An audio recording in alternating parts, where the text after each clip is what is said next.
गौरवाणिचारिणे निर्विशेष शून्यवादी पाश्चात्य देश तारिणे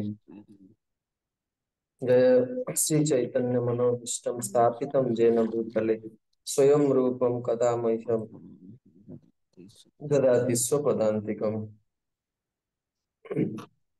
जय श्री कृष्ण चैतन्य प्रभु नित्यानंद श्री अद्वैत गदाधर श्रीवासादि श्री गौर भक्त वृंद। हरे कृष्ण कृष्ण कृष्ण हरे हरे, हरे राम राम राम हरे हरे।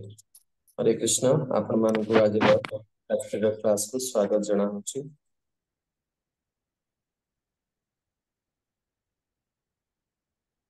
तेरे गत क्लास रे कौन चर्चा हेतिला कि कहिए कुछ है?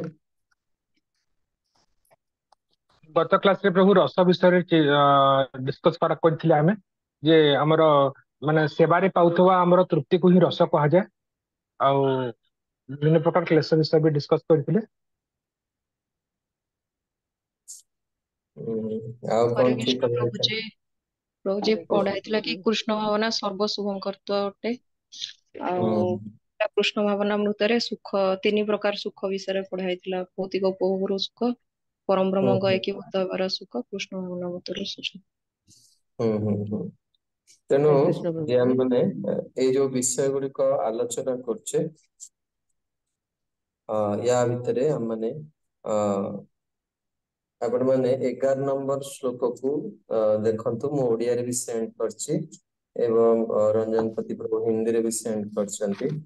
तो प्रथम 10टी श्लोक रे जोटा रहिछि साधारणतः रे श्रील प्रभुपाद श्लोक को नै नांती, किंतु आपण प्रभुपाद श्लोक इतपई मु दउछि जे यूजुअली हमें भी जते बळे भक्ति रसामृत सिंधु रे पढ़ा जाए हमर इस्कन पैटर्न श्लोक दिया जाए केवल 2टी श्लोक ही माने आपण को दिया जिवो जोटा की मेमोरी वर्सेस दरकार। कि श्लोक इतपई मु पठौछि जे आपणकर प्रभुपादंकर ग्रंथ प्रति गोटे गौरव भाव मन रे आछुछि। प्रभुपाद केते शास्त्र को से फॉलो करछन। प्रथम 10टी श्लोक रे महाप्रभुंकर वंदना करछन्ती, गुरुंकर वंदना करछन्ती एवं सनातन गोस्वामींकर कृपा प्रार्थना करछन्ती, निजर अयोग्यता को व्यक्त करछन्ती, दैन्यता को व्यक्त करछन्ती एवं भक्ति रसामृत सिंधु रे कोण रहिछि ताहा व्यक्त करछन्ती 10टी श्लोक रे। तेणु आसंतु आमे आज श्लोकटी को उच्चारण करिवा एवं जो श्लोकर विषय रे हम माने श्रवण करछे ताको हम चर्चा करिवा। आपण माने मो सहित कहिवे एवं आपण देखि परिबे मो सेंड करछि श्लोकटी को समस्त मो सहित कहिवे म्यूट करिकि कहिवे अन्याभिलाषिता शून्यम अन्याभिलाषिता शून्यम ज्ञान कर्मादि अनावृतम ज्ञानकर्मादीनामृतम् आनुकुल्येन कृष्णानो आनुकुल्येन कृष्णानो शीलनं भक्तिरुत्तमा। शिलानां तिरुत्तमा। तेणु एठी कहा जाउछन्ती जे भगवानकर संबंध्य माने अनुकूल भावना को सामान्य भक्ति बोली कहती। एही अनुशीलन ज्ञान कर्मादि द्वारा अनावृत अन्य वस्तु प्रति स्पृहा शून्य हेले ताको उत्तम भक्ति कहा जाए। तेबे आज हम माने एही प्रथम अध्याय को शेष करिवा। एही क्लास परे मु आपण मानकू मोर गोटे भक्ति रसामृत सिंधुर एही क्लास ऊपर गोटे लेक्चर देइथिली इस्कन बोर्ला रे पूरा डिटेल्स है प्रति शब्द को लेकिन मु कहिछि आपण माने से क्लास टी को सुनि नेबे जहा फल रे परवर्ती क्लास रे हम माने आहुरी विशद भाव रे कोन करिया ना परवर्ती श्लोक रु चर्चा करिया। म अनुरोध करिवि समस्त को से क्लास टी को सुनिया पई। तेबे अन्य अभिलाषिता शून्य अन्य किछि जीवन रे आशा न करिकि ज्ञान कर्म रु निवृत्त हेकि जेतेबेले भगवानकर भक्ति माने जीवन रो अभ्यास करा जाए सेटा को उत्तम भक्ति बोली कहा जाए। तेबे हम माने गतली कोन आलोचना करथिले चर्चा करथिले शेष रे कृष्ण भावनामृत रे सुख एवं ताहा संस्कृत रो को शब्द को निर्देश करछि रंजनपति प्रभु?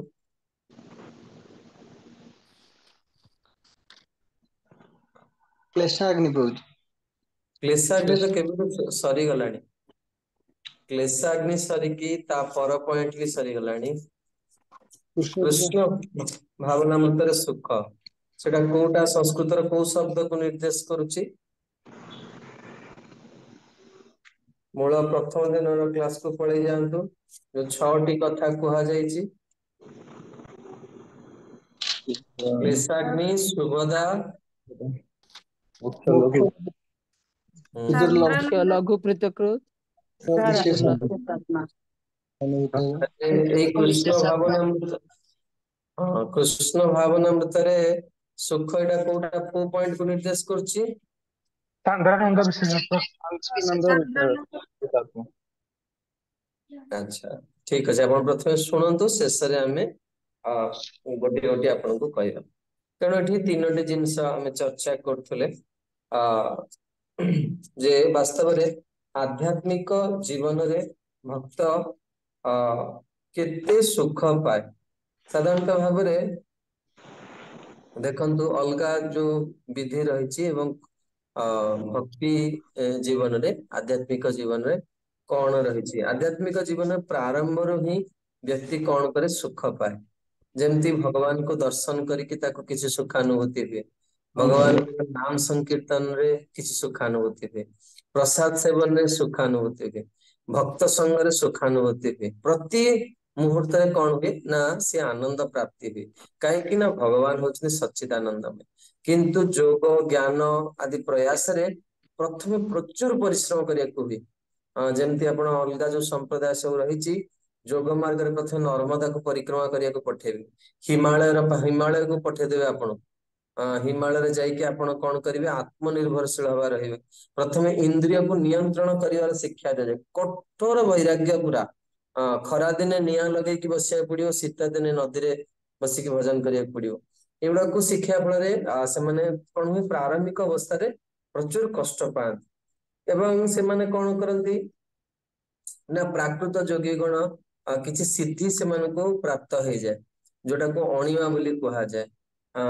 ଯେମିତି ଜଣେ ବହୁତ କ୍ଷୁଦ୍ର ହେଇପାରେ, ଜଣେ ପଥର ଭିତରେ ବି ପ୍ରବେଶ କରିପାରେ, ପ୍ରଭୁପାଦ ଉଦାହରଣ ଏସବୁ ଦେଇଛନ୍ତି। ଏବଂ ଯୋଗ ସିଦ୍ଧି ବଳରେ ସେ ପାଣି ଉପରେ ଚାଲିକି ପଳେଇବ, ହଁ, ଏବଂ ନିଜକୁ ଯେକୌଣସି ସ୍ଥାନକୁ ଚାହିଁବ ସେଠିକି ଯାଇପାରିବ। ଏବେ ଏଇଠି ଅଛି, ବର୍ତ୍ତମାନ ଇଚ୍ଛା ହଉଛି ବୃନ୍ଦାବନରେ ରାଧାରମଣଙ୍କୁ ଦର୍ଶନ କରିବା ପାଇଁ, ସାଙ୍ଗେ ସାଙ୍ଗେ ପଳେଇଲା ରାଧାରମଣଙ୍କ ପାଖକୁ ଯାଇ ଦର୍ଶନ କରିକି ପଳେଇ ଆସିଲା। ଏଇଟା ସବୁ ସିଦ୍ଧି ରହିଛି।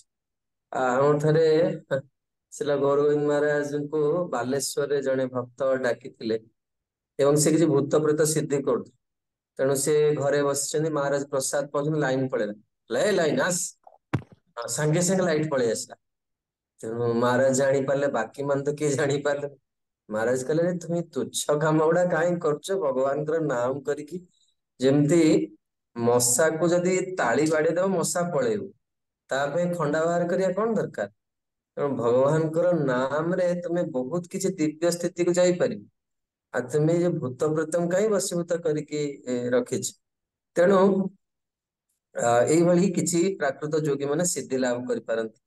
ତେଣୁ ଏଥିରେ କଣ ହୁଏ ନା ଏଇ ପ୍ରକାର କାର୍ଯ୍ୟରେ କଣ ବୈଜ୍ଞାନିକ ମାନେ ବି ଲାଗିଛନ୍ତି। ତେଣୁ ସେମାନେ ମଧ୍ୟ ତାଙ୍କର କିଛି ସଫଳତା ଲାଭ କରନ୍ତି। କିନ୍ତୁ ଯୋଗ ସିଦ୍ଧିରେ ଏଭଳି କିଛି ପ୍ରକ୍ରିୟା ରହିଛି ଯାହାକୁ ବୈଜ୍ଞାନିକ ମାନେ ମଧ୍ୟ ଆଜି ପର୍ଯ୍ୟନ୍ତ ଛୁଇଁ ପାରି ନାହାନ୍ତି। ତେଣୁ ବିଭିନ୍ନ ଗ୍ରହ ମାନଙ୍କ ମଧ୍ୟରେ ମଧ୍ୟ ଯୋଗୀ ମାନେ ପ୍ରବେଶ କରନ୍ତି, ଯାହାକୁ ଲଘିମା କୁହାଯାଏ। ପ୍ରଥମେ ଅଣିମା ସିଦ୍ଧି କହିଲେ, ଲଘିମା ହଉଛି ବିଭିନ୍ନ ଗ୍ରହରେ ପ୍ରବେଶ କରିବାକୁ ଲଘିମା କୁହାଯାଏ। ଯେମିତି ନିଜର ଅଙ୍ଗୁଳି ଦ୍ଵାରା ଜଣେ ଚନ୍ଦ୍ରକୁ ସ୍ପର୍ଶ କରିପାରିବେ। ଆଧୁନିକ ମହାକାଶ ଚାରିଗଣ ମହାକାଶ ଯାନ ସାହାଯ୍ୟରେ ଚନ୍ଦ୍ରକୁ ଯାଉଛନ୍ତି ବୋଲି ସେମାନେ ପ୍ରତିପାଦନ କରୁଛନ୍ତି ଏବଂ ସମ୍ମୁଖୀନ ବାସ୍ତବରେ ପ୍ରଭୁପାଦ ଏ କଥାକୁ ଅସ୍ୱୀକାର କରିଛନ୍ତି। କାରଣ ସୂର୍ଯ୍ୟ ଲୋକ ପରେ ଚନ୍ଦ୍ର ଲୋକ, ସୂର୍ଯ୍ୟଙ୍କର ଆଲୋକରେ ଚନ୍ଦ୍ର ଆଲୋକିତ ହୁଅନ୍ତି ବୋଲି ଆମର ବୈଦିକ ଗ୍ରନ୍ଥ କୁହାଯାଏ।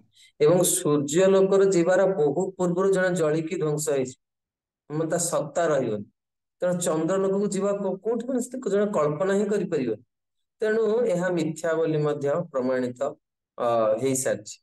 ତେଣୁ କିନ୍ତୁ ଜଣେ ଯୋଗ ସାଧନା ଫଳରେ ବର୍ତ୍ତମାନ ସେ ଯାଇପାରିବ। ଯେମିତି ଆମର ଅନେକ ସାଧୁ ଥିଲେ, ଯେମିତି ଜଗନ୍ନାଥ ଦାସ ବାବାଜୀ ମହାରାଜ, ଗୌର କିଶୋର ଦାସ ବାବାଜୀ ମହାରାଜ, ଆହୁରି ଜଣେ ମହାନ ଆଚାର୍ଯ୍ୟ ଥିଲେ। ସେମାନେ ସବୁ ମାନେ ବଂଶୀଦାସ ବାବାଜୀ ମହାରାଜ। ବଂଶୀଦାସ ବାବାଜୀ ମହାରାଜ ଥରେ ତାଙ୍କର ନବଦ୍ୱୀପରେ ଅଛନ୍ତି, ବୃନ୍ଦାବନରେ ତାଙ୍କର ଗୁରୁଙ୍କ ଆଶ୍ରମରେ ଦୀପରେ ଠାକୁରଙ୍କ ଡ୍ରେସରେ ନିଆଁ ଲାଗିଯାଇଛି। ସେ ସେଇଠୁ ଦେଖିକି କହିଲେ, ଏବଂ ସେଇ ଏକା ସମୟରେ ବଗିଚାରେ ଛେଳି ବସିକି କଣ କରିଛି, ଭଗବାନଙ୍କର ଫୁଲ ଗଛକୁ ଖାଇଯାଇଛି। ସେ ସେଇ ନବଦ୍ୱୀପରୁ ବସିକି କହିଦେଲେ। ତେଣୁ ଏଇ ସବୁ ସିଦ୍ଧି ମଧ୍ୟ ବ୍ୟକ୍ତି ପ୍ରାପ୍ତ କରିପାରେ।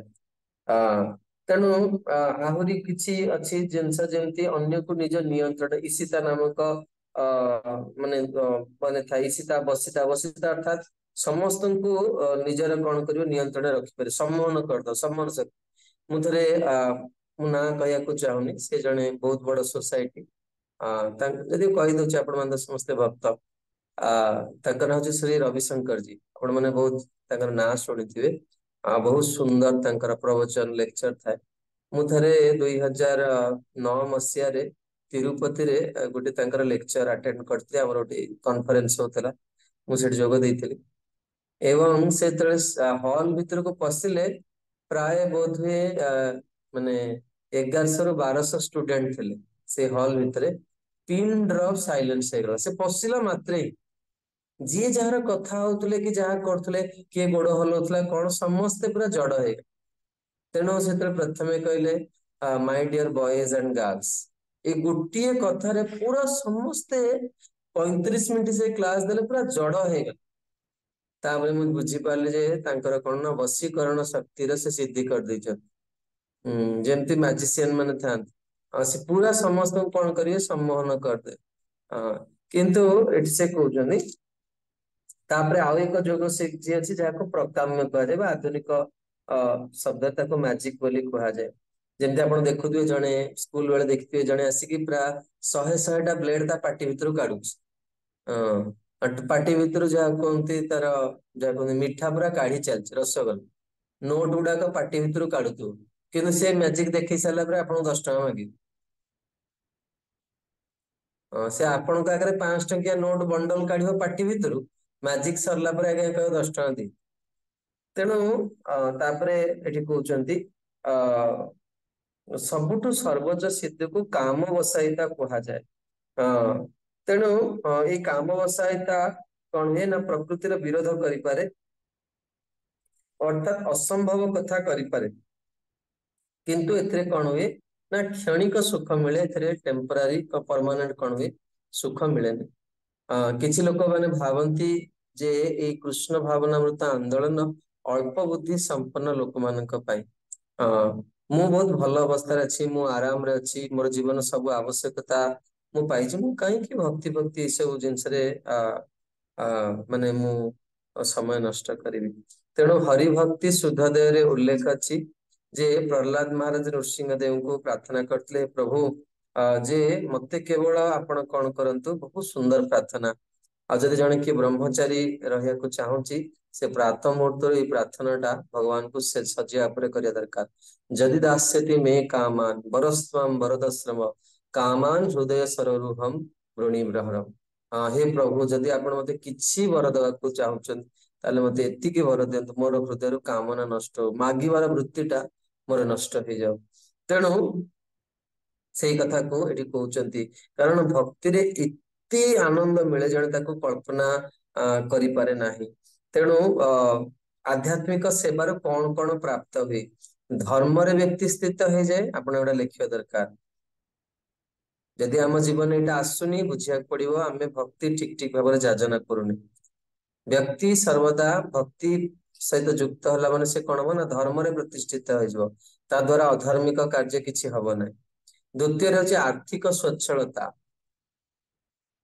ହିନ୍ଦୀରେ ଗୋଟେ କଥା ଅଛି, ଦେଖା ସୁନା ନା ହରି ଭକ୍ତ ଭିକାରୀ। ଭକ୍ତି କରିବା ମତେ ଆର୍ଥିକ ସ୍ୱଚ୍ଛଳତା ଆସିଯାଏ, କାରଣ ଲକ୍ଷ୍ମୀ ଆସିକି ଘରେ ନିବାସ କରିବେ। ଏବଂ ଇନ୍ଦ୍ରିୟ ତୃପ୍ତି, ଯାହା ଆମର ଦରକାର ତାହା ମିଳିଯାଏ।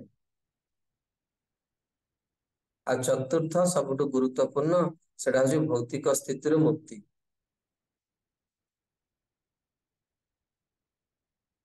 ତେଣୁ କିନ୍ତୁ ଭକ୍ତ, ଜଣେ ଶୁଦ୍ଧ ଭକ୍ତ ଏ ସିଦ୍ଧି ମାନଙ୍କ ଭିତରୁ କୌଣସି, ଉପର ବର୍ଣ୍ଣିତ ସିଦ୍ଧି ମାନଙ୍କ ଭିତରୁ କୌଣସିଟି ଆକାଂକ୍ଷା କରେନି, କାରଣ ସେବାରୁ ସେ ଏତେ ଆନନ୍ଦ ମିଳେ ଯେ ଅନ୍ୟ କୌଣସି ସୁଖ ୟାର ତୁଳନା ନାହିଁ, ଗୋଟିଏ ବିନ୍ଦୁ ମଧ୍ୟ ତୁଳନା ନାହିଁ। ତେଣୁ ସେ କଣ କରେ, ସବୁ କିଛିକୁ ସେ ତ୍ୟାଗ କରିଦିଏ। ତେଣୁ ଯେମିତି ଆମେ ଦେଖିବା ମହାପ୍ରଭୁଙ୍କର ଜଣେ ଭକ୍ତ ଥିଲେ, ତାଙ୍କର ନାଁ ହଉଛି ଶ୍ରୀଧର ବା କେଲା ବେଚା ଶ୍ରୀଧର ବୋଲି କୁହନ୍ତି। ସେ କିଛି କଦଳୀ ବିକ୍ରି କରନ୍ତି, ଶାଗ ବିକ୍ରି କରନ୍ତି ଏବଂ ସେଇଥିରେ ହିଁ ଜୀବିକା ଜୀବନ ନିର୍ବାହ କରନ୍ତି ଏବଂ ଯେତିକି ସେ ଅର୍ଥ ସେଥିରୁ ଉପାର୍ଜନ କରନ୍ତି, ସେଥିରୁ ଅର୍ଧେକ ଅର୍ଥ କଣ କରନ୍ତି ନା ସେ ଗଙ୍ଗା ପୂଜାରେ ଖର୍ଚ୍ଚ କରୁଥିଲେ। ଏବଂ ମହାପ୍ରଭୁ ସବୁବେଳେ ଶ୍ରୀଧରଙ୍କର ସଙ୍ଗ ଲାଭ କରିବା ପାଇଁ ଅଭିଳାଷ କରନ୍ତି ଏବଂ ମହାପ୍ରଭୁ ଯାଇକି ତାଙ୍କ ସହିତ ସବୁବେଳେ ଥଟ୍ଟା ପରିହାସ କରନ୍ତି ଏବଂ କୁହନ୍ତି, ତୁମେ କମ ଦାମରେ ମତେ କଣ କର ନା କଦଳୀ ମଞ୍ଜା ଏସବୁ ଜିନିଷ ପ୍ରଦାନ କର। ମହାପ୍ରଭୁ ସବୁବେଳେ ଝଗଡା କର। ତେଣୁ ଭକ୍ତ ମାନେ କଣ କରନ୍ତି ନା ଦିନେ ମହାପ୍ରଭୁ ଆସିକି ମାନେ କେଲାବେଚା ଶ୍ରୀଧରଙ୍କୁ କହିଲେ ଯେ ତୁମେ ଯାହା ସମ୍ପତ୍ତି ଚାହିଁବ ଇନ୍ଦ୍ରଙ୍କଠୁ ବି ବଳି ଐଶ୍ୱର୍ଯ୍ୟ ମୁଁ ତମକୁ ପ୍ରଦାନ କରିବି।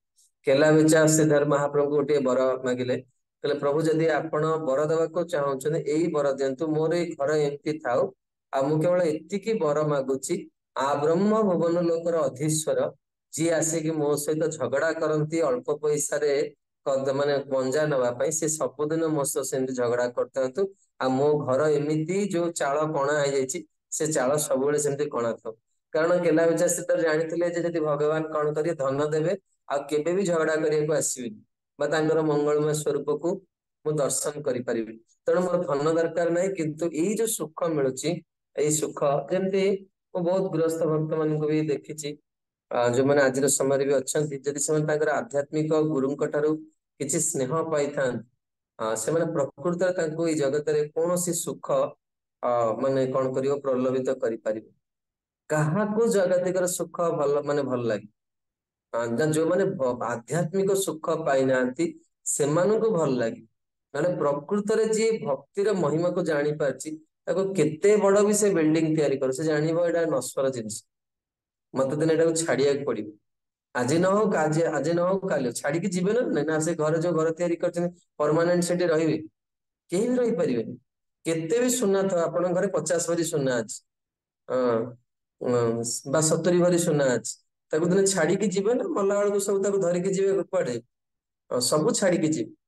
ସେଥିଲାଗି ଆପଣ ଦେଖନ୍ତୁ, ଯୋଉଥିପାଇଁ ଆମେ ଏତେ ଅପ୍ରିୟ ବା ଏତେ ଶତ୍ରୁ ସୃଷ୍ଟି କରନ୍ତି କୌଣସି ବସ୍ତୁକୁ ନେଇପାରିବାନି। ତେଣୁ ଯୋଉଟା ଶାଶ୍ୱତ ଦିବ୍ୟ ସେଇ ଧନକୁ କଣ କରିବା ଦରକାର, ସଂଗ୍ରହ କରିବା ଦରକାର। ତେଣୁ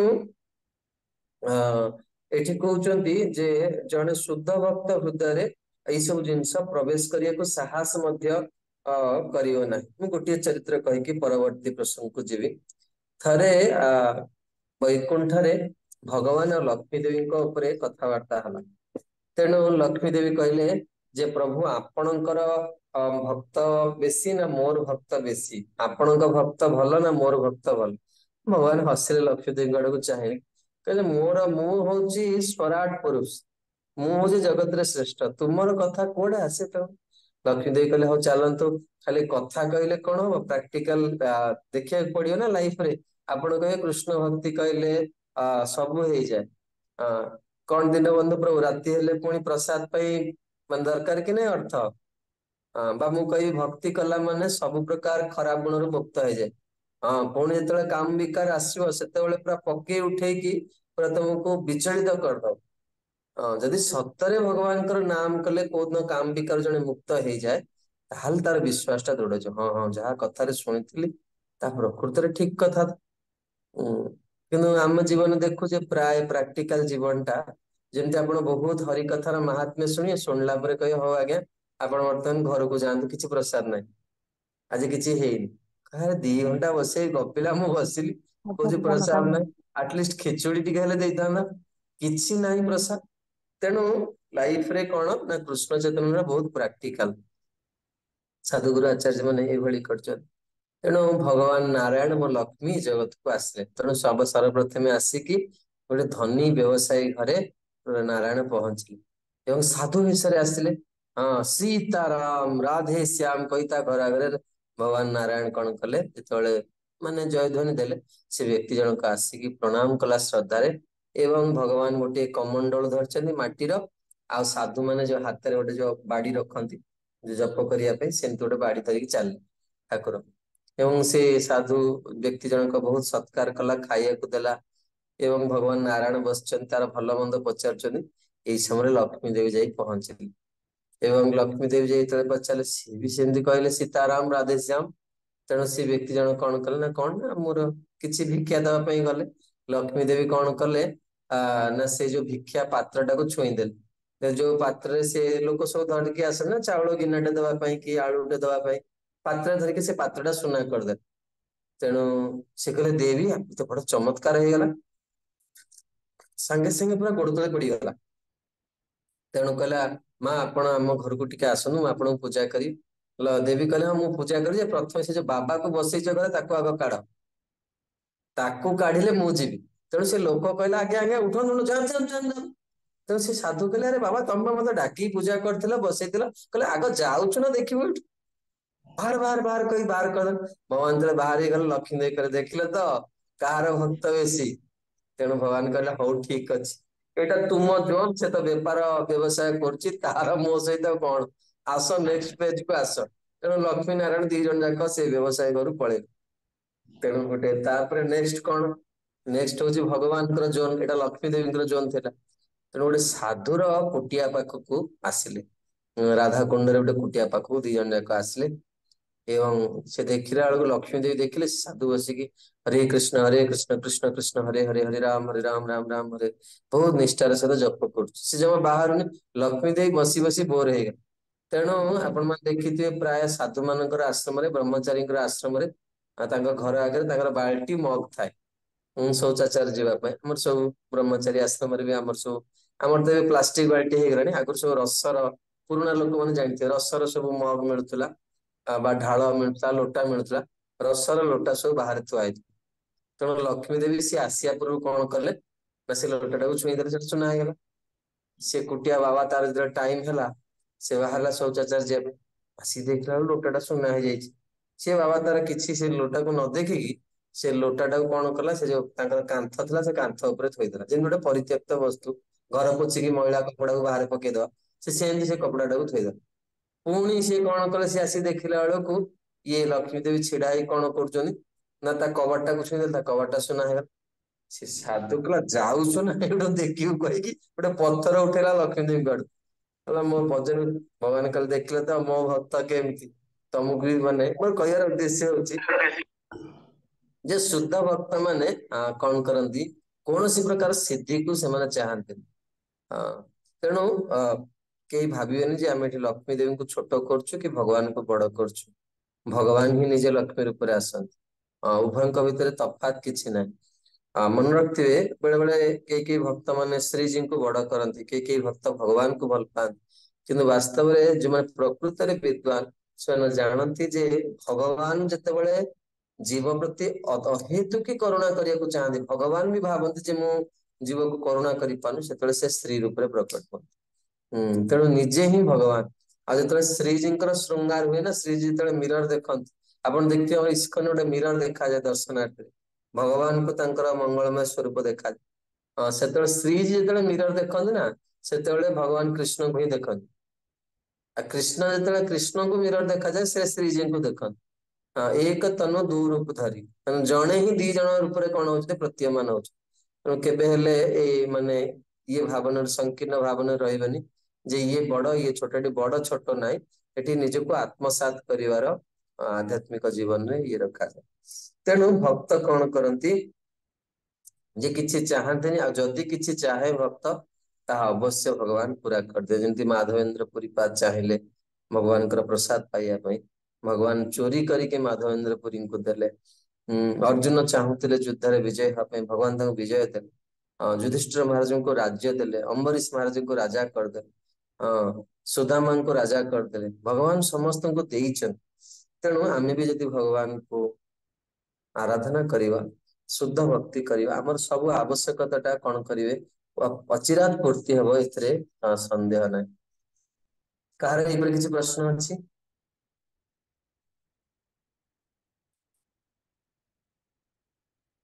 କୃଷ୍ଣ ଭାବନାମୃତରେ ସୁଖ, ଠିକ ଅଛି। ଗୋଟେ ପ୍ରଶ୍ନ ପଚାରିବା, ଆପଣ ମାନେ ଭକ୍ତି ଶାସ୍ତ୍ରୀ କୋର୍ସ କରୁଛନ୍ତି, ଆପଣଙ୍କୁ ଭକ୍ତି ଜୀବନରେ କୋଉ ଜିନିଷ ଟା ସୁଖ ପ୍ରଦାନ କରୁଛି? ବିଜୟଶ୍ରୀ ମାତା। କୋଉ ସୁଖଟା କୃଷ୍ଣ ଭାବନା ମତରେ ଆପଣ ପାଉଛନ୍ତି? बुक डिस्ट्रीब्यूट କରିବା। Book distribution. ବହୁତ ସୁନ୍ଦର, ବହୁତ ପ୍ରଭୁପାଦଙ୍କର ସବୁଠୁ ପ୍ରିୟ। ଆ ଦାମୋଦର ହରିପ୍ରଭୁ କଣ हरे ସୁଖ ପାଉଛନ୍ତି? ହଁ, D2 ଆସିବେ। हरे कृष्ण प्रभु। ବହୁତ ସୁନ୍ଦର। କାଳିନ୍ଦୀ ମାତାଜୀ, କାଳିନ୍ଦୀ ଦେବୀ ଦାସ। ଆଉ ମତେ ଭଗବାନଙ୍କୁ ସଜେଇବା ଲାଗେ। ବହୁତ ସୁନ୍ଦର, ବହୁତ ସୁନ୍ଦର। योगेश ଗୋପୀନାଥ ପ୍ରଭୁ ଆପଣ କଣ ଆନନ୍ଦ ପାଉଛନ୍ତି? ହଉଛି ସଂକୀର୍ତ୍ତନ କରିବା ଆଉ ସଂକୀର୍ତ୍ତନରେ ଗାଇବା ସହିତ ନୃତ୍ୟ କରିବା। ବହୁତ ସୁନ୍ଦର, ବହୁତ ସୁନ୍ଦର। ଅଜିତ ହରି ପ୍ରଭୁ ଆପଣ କଣ ସୁଖ ପାଉଛନ୍ତି? ହରେ କୃଷ୍ଣ ରୋଜ ମତେ ଆକ୍ଚୁଆଲି ଯାହାର ଡିଷ୍ଟର୍ବାନ୍ସ ହେଇଥିବ ଆଉ ହଉଛି ଅବୁଝା ହେଇଥିବ ତାକୁ ଏଇ କୃଷ୍ଣ ଭାବନା ମତ ପୁରା କୌଣସି ଗୋଟେ ଲେକ୍ଚର ଶୁଣିକି ବୁଝେଇ ଦେଲା ପରେ ସେ ବୁଝିଯାଏ ତ ମତେ ଆନନ୍ଦ ଆସେ। ସମସ୍ତେ ଅଜିତ ହରି ପ୍ରଭୁଙ୍କ ପାଇଁ ଥରେ ଜୋରରେ ହରିବୋଲ ଦିଅନ୍ତି। हरि बोल हरि बोल। ବହୁତ ସୁନ୍ଦର ଭାବନା, ବହୁତ ସୁନ୍ଦର ଭାବନା, ବହୁତ ସୁନ୍ଦର ଭାବନା। ମୁଁ କେବେ ବି ଏମିତିଆ କଥା ଶୁଣିନଥିଲି। ମୋର ଆଶୀର୍ବାଦ ଆପଣଙ୍କ ଉପରେ ପୁରା ରହିଲା। ମୁଁ ତ ମୋର ଆଶୀର୍ବାଦ ତ ନୁହେଁ, ମୋର ଶୁଭ କାମନା ରହିଲା। ଆଶୀର୍ବାଦ ଦେବା ପାଇଁ ସାଧୁଗୁରୁ ମାନେ ଆଶୀର୍ବାଦ ଦେଇପାରିବେ। ମୋର ଶୁଭ କାମନା ଆପଣ ରହିଲା। ଆପଣ ନିଶ୍ଚିତ ଜଣେ ଭଲ ଭକ୍ତ ହେବେ। ବହୁତ ସୁନ୍ଦର, ବହୁତ ସୁନ୍ଦର ଭାବ। ଜାହ୍ନୁ ପ୍ରିୟା ମାତାଜୀ, ଆପଣ କୋଉଠି ସୁଖ ପାଉଛନ୍ତି? ଜାହ୍ନୁ ପ୍ରିୟା ମାତାଜୀ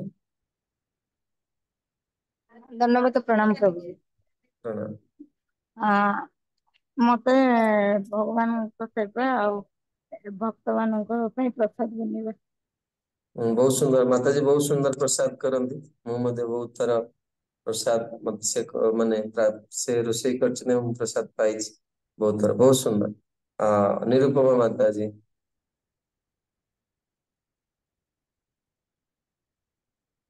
ମାତାଜୀ ଆପଣଙ୍କର ମ୍ୟୁଟ ଅଛି। ହରେ କୃଷ୍ଣ ପ୍ରଭୁଜୀ ଦଣ୍ଡବତ ପ୍ରଣାମ। ପ୍ରଭୁଜୀ ପ୍ରଣାମ। ଗ୍ରନ୍ଥ ଶ୍ରବଣ କରିବାକୁ ଭଲ ଲାଗେ। ବହୁତ ସୁନ୍ଦର, ବହୁତ ସୁନ୍ଦର। ଏସବୁ ଭକ୍ତିର ପ୍ରମୁଖ ଅଙ୍ଗ।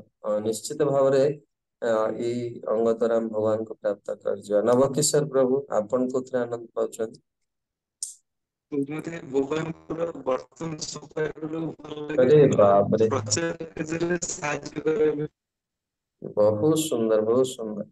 ଆପଣ ମାନେ ସବୁ ଭକ୍ତିମାନ ଲୋକ, ସେଥିଲାଗି ପ୍ରଭୁପାଦ ଆପଣଙ୍କୁ ବାଛିଛନ୍ତି। ଭକ୍ତି ଶାସ୍ତ୍ରୀ ଯୋଉମାନେ କରନ୍ତି, ବାସ୍ତବରେ ଆପଣ ଅନେକ କୋର୍ସ କରିବେ, କିନ୍ତୁ ଭକ୍ତି ଶାସ୍ତ୍ରରେ ବାସ୍ତବରେ ପ୍ରକୃତରେ ଭକ୍ତିର ଇଏଟା ଜଣେ ପ୍ରାପ୍ତ ହେଇପାରିବ। କଲ୍ୟାଣୀ ମାତାଜୀ, କଲ୍ୟାଣୀ ସଖୀ ମାତାଜୀ। ହରେ କୃଷ୍ଣ ପ୍ରଭୁଜୀ ଦଣ୍ଡବତ ପ୍ରଣାମ।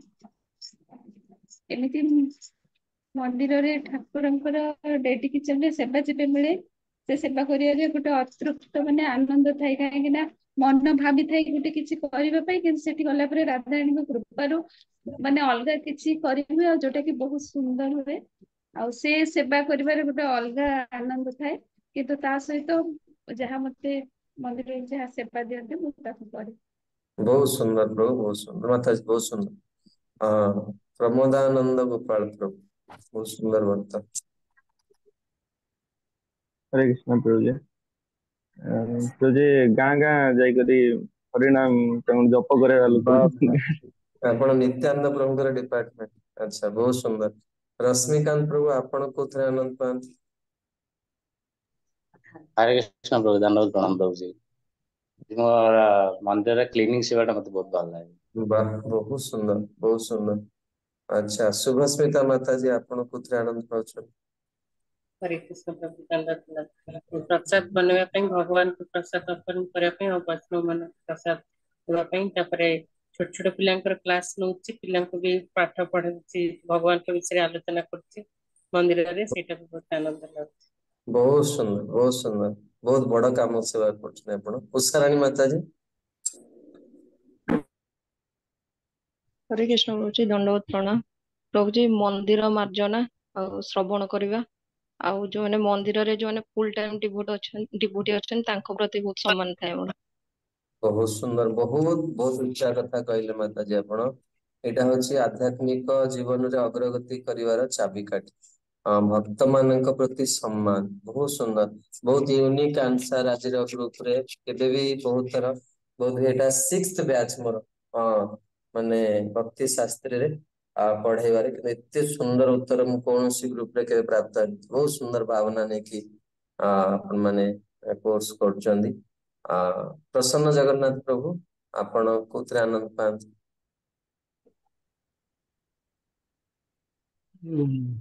ବହି ପଢିବାରେ ବହୁତ ସୁନ୍ଦର। ମୁଁ ପ୍ରଭୁ ଦେଖେ ଆଗରୁ ପ୍ରଭୁ ବୁକ୍ ଷ୍ଟଲ ରେ ବସୁଥିଲେ, ପ୍ରଚାର କରୁଥିଲେ, ବହୁତ ସୁନ୍ଦର। ହିରଣ୍ୟମୟ ଗୌରାଙ୍ଗ ପ୍ରଭୁ। हरे कृष्ण प्रभु जी। प्रसाद सेवन और प्रसाद मान बांटिबा पाइकी प्लस प्रसाद सेवन टा अच्छी तो हाँ सेटा तो हाँ प्रथम आ हाँ प्रसाद तैयारी करने ପାଇଁ କି बहुत भल लगे। जे ମାନେ ଭଲ ପ୍ରସାଦ ପାଆନ୍ତି ସେମାନେ ଭଲ ବି ତିଆରି କରିବା ଶିଖିଥାନ୍ତି। ବହୁତ ସୁନ୍ଦର ଉତ୍ତର, ଏଟା ବାକି ଥିଲା, ପୁରା କରିଦେଲେ ଆପଣ ପୁରା।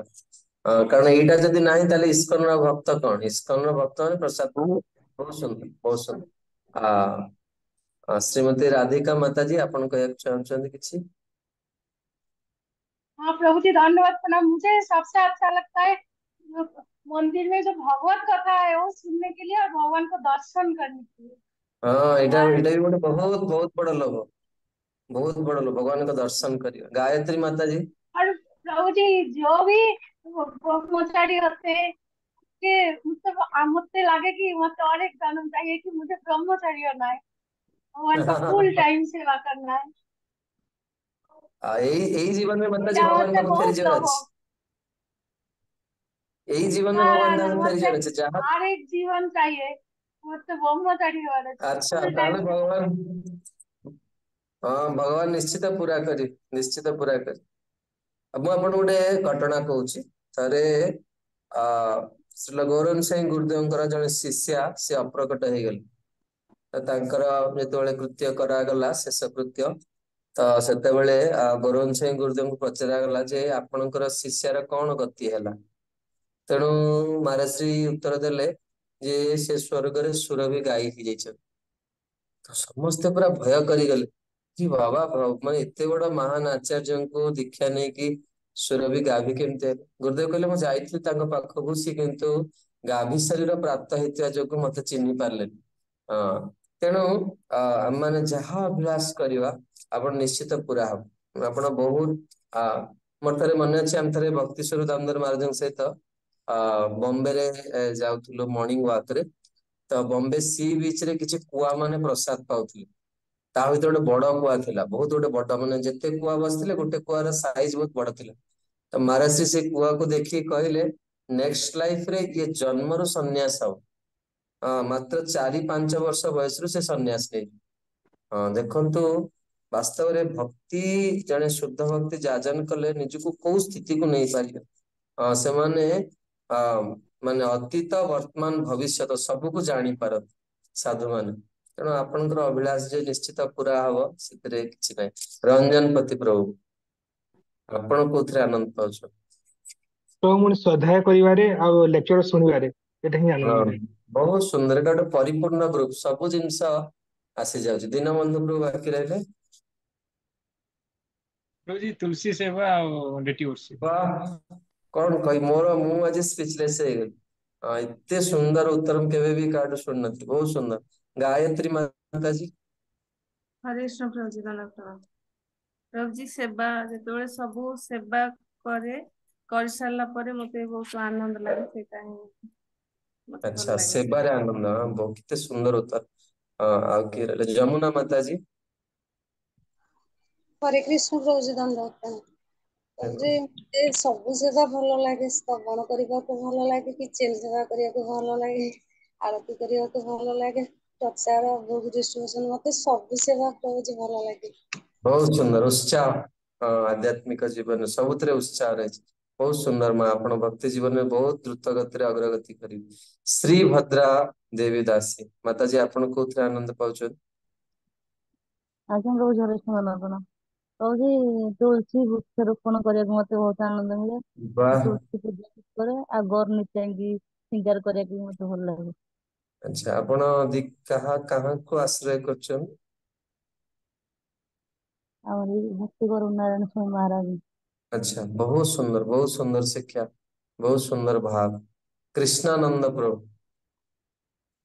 ଆଜ୍ଞା ପ୍ରଭୁଜୀ ହରେ ଆପଣ କୃଷ୍ଣ ପ୍ରଭୁ। ଆଜ୍ଞା ପ୍ରଭୁଜୀ ସିଙ୍ଗିଙ୍ଗ କରିବା ପାଇଁ ଭଲ ଲାଗେ ଆଉ ସଦାଇବା ପାଇଁ। ବାକି ଯୋଉ ଆଚ୍ଛା ନୂଆ ନୂଆ ଭକ୍ତ ଆସନ୍ତି ମନ୍ଦିରକୁ ତାଙ୍କ ସାଥିରେ ମିଶି ତାଙ୍କଠୁ କିଛି ଏକ୍ସପିରିଏନ୍ସ ଗେନ୍ କରିବା ପାଇଁ ଭଲ ଲାଗେ। ବା କେତେ କେତେ ୟୁନିକ୍ ଉତ୍ତର, ବହୁତ ସୁନ୍ଦର ବହୁତ ସୁନ୍ଦର। ସୀତା ବଲ୍ଲଭ ପ୍ରଭୁ, ଆପଣଙ୍କୁ କଣ ଭଲ ଲାଗେ, କୋଉଥିରେ ଆନନ୍ଦ ହରେ କୃଷ୍ଣ ପାଉଛନ୍ତି? ହରେ କୃଷ୍ଣ ଦଣ୍ଡ ପ୍ରଭୁ। ଧନ୍ୟବାଦ ଧନ୍ୟବାଦ।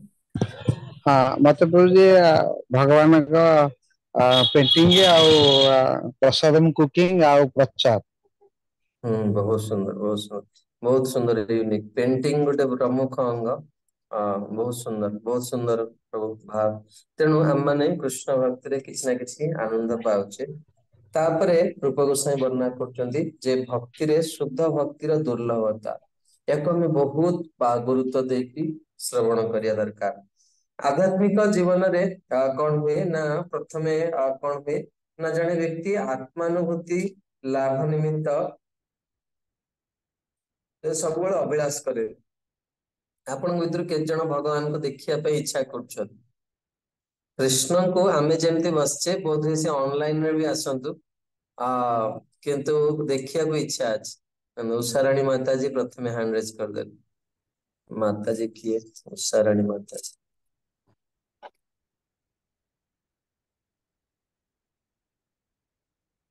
ଓ ଆଚ୍ଛା। ଉଷାରାଣୀ ବହୁତ ସୁନ୍ଦର ଗୋଟେ ଆସିଲା। ରାଧା ଗୋବିନ୍ଦ ମହାରାଜ ଗୋଟେ କଥା କୁହନ୍ତି, ସେ କୁହନ୍ତି ଯେ ଯେତେବେଳେ ଜଗତରୁ ସବୁ ଭଲ ଲୋକ ପଳେଇଲେ ସେତେବେଳେ କ୍ୟାମେରା ଆସିଲା, କିନ୍ତୁ ଯଦି ମାନେ ଭଗବାନ ଯେତେବେଳେ ଦ୍ୱାପର ଯୁଗରେ ଲୀଳା କରୁଥିଲେ ସେତେବେଳେ ଯଦି ଭିଡିଓ ରେକର୍ଡିଂ ଟା ଥାଆନ୍ତା, ଆଉ ଆମେ ଯଦି କୃଷ୍ଣଙ୍କର ଗୋଚାରଣ ଲୀଳାର ଭିଡିଓ ଦେଖୁଥାନ୍ତେ, ଦେଖନ୍ତୁ ଗୋଟିଏ କଥା ଆପଣ ମାନେ ସମସ୍ତେ ମୋ ସହିତ ସ୍ୱୀକାର କରିବେ, ଗୋଟେ ବାସ୍ତବିକ କଥା, ଯେ ଯୋଉ ଜିନିଷଟା ଆମେ ଭିଡିଓରେ ଦେଖୁ ବା ପ୍ରାକ୍ଟିକାଲି ଦେଖୁ ତାର ଛାପଟା ଆମ ମନରେ ଗଭୀର ଭାବରେ ରହିଯାଏ। ଯୋଉ ଜିନିଷଟା ଆମେ ଦେଖୁନୁ, ମୁଁ ଆପଣଙ୍କୁ କହିବି ଆ ଆଫ୍ରିକାରେ ଗୋଟେ ଡିଉମରିଆ ନାମକ ମିଠା ମିଳେ। ତାର ତାର ସ୍ଵାଦ ବହୁତ ଅଦ୍ଭୁତ। ସେଥିରେ ବାଇଗଣୀ କଲର ବି ଥାଏ, ସେଥିରେ ନାଲି କଲର ବି ଥାଏ, ସେଥିରେ ଗ୍ରୀନ କଲର ବି ଥାଏ। ତା ଦେହରେ ବହୁତ ସୁନ୍ଦର ମାନେ ଗୋଲାପ ଜାମୁନଠୁ ବି ଆହୁରି ମାନେ ରସ ସୁନ୍ଦର ଥାଏ। ଯେତେ କହିଲେ ବି ଯେତେ ପର୍ଯ୍ୟନ୍ତ ଆମେ ନ ଦେଖିଛେ ମନ ଭିତରେ ଯେତେ କଳ୍ପନା କଲେ ବି ତାକୁ ପ୍ରକୃତ ତାର ରୂପ ବା ତାର ଅନୁଭୂତି ଆମେ ପ୍ରାପ୍ତ କରିପାରିବା ନାହିଁ। ସେଥିପାଇଁ ଆମେ ଭଗବାନଙ୍କ ବିଷୟରେ ଯେହେତୁ ଆମେ ଭଗବାନଙ୍କୁ ଫେସ ଟୁ ଫେସ ଦେଖିନେ, ଆମେ ହୃଦୟରେ କଣ କରୁଛେ ବେଶୀ ସମୟ ଧାରଣ କରିପାରୁ। ମୁଁ ଆଉ ଗୋଟେ ଉଦାହରଣ ଦଉଛି ଯେଥିରେ ଆପଣ କଥାଟା ମାନେ ସ୍ପଷ୍ଟ ହେଇଯିବ ଆପଣଙ୍କର। ଯେମିତି ମୁଁ ଆପଣଙ୍କୁ କହିବି ମା, ଏଇ ଗୋଟିଏ ଶବ୍ଦ ଆପଣ ଶୁଣିଲା ମାନେ ଆପଣଙ୍କ ସମସ୍ତଙ୍କର ନିଜର ମାଙ୍କର ମଙ୍ଗଳମୟ ସ୍ୱରୂପ ଆପଣଙ୍କ ଆଖି ଆଗକୁ ପଳେଇ ଆସିବ। ମୋର ମା କେମିତି ଥିଲେ, ତାଙ୍କର ଗୁଣ ପଳେଇ ଆସିବ। ମୋ ମା ନିଜେ ନ ଖାଇ ମତେ ସବୁବେଳେ ଖାଇବାକୁ ଦିଏ, କି ମୋ ମା ଡାଲମା ଭଲ କରେ, କି ମୋ ମା ପିଠା ଭଲ କରେ, କି ମା ମତେ ଏମିତି ରାତିରେ ଶୋଇଲା ବେଳେ ଗୋଡ ମୋଡିଦିଏ। ସବୁ କଥା ମା ର କଣ ହବ ମନକୁ ପଳେଇ ଆସିବ। କାହିଁକି ନା ଆମେ ମାଙ୍କୁ ଦେଖିଛେ, ତାଙ୍କ ସହିତ ବ୍ୟବହାର କରିଛେ, ତେଣୁ ଆମେ କଣ କରୁଛେ ଅନୁଭବ କରିପାରୁଛେ। କିନ୍ତୁ ଯଦି ଆମେ ଜଣଙ୍କୁ ଦେଖିନେ ଆମେ କେତେ ଭାବିକି କଣ କରିବା। ମୁଁ ଆପଣଙ୍କୁ କହିବି ଯେ ଦାମୋଦର ହରିପ୍ରଭୁ ଜଣେ ମହାନ ଭକ୍ତ। ମୁଁ ମନକୁ ମନ ଭାବିକି ମୁଁ କହିବି ସେ ଏମିତି ଦେଖିବାକୁ ସୁନ୍ଦର, ତାଙ୍କ ବ୍ୟବହାର ଭଲ।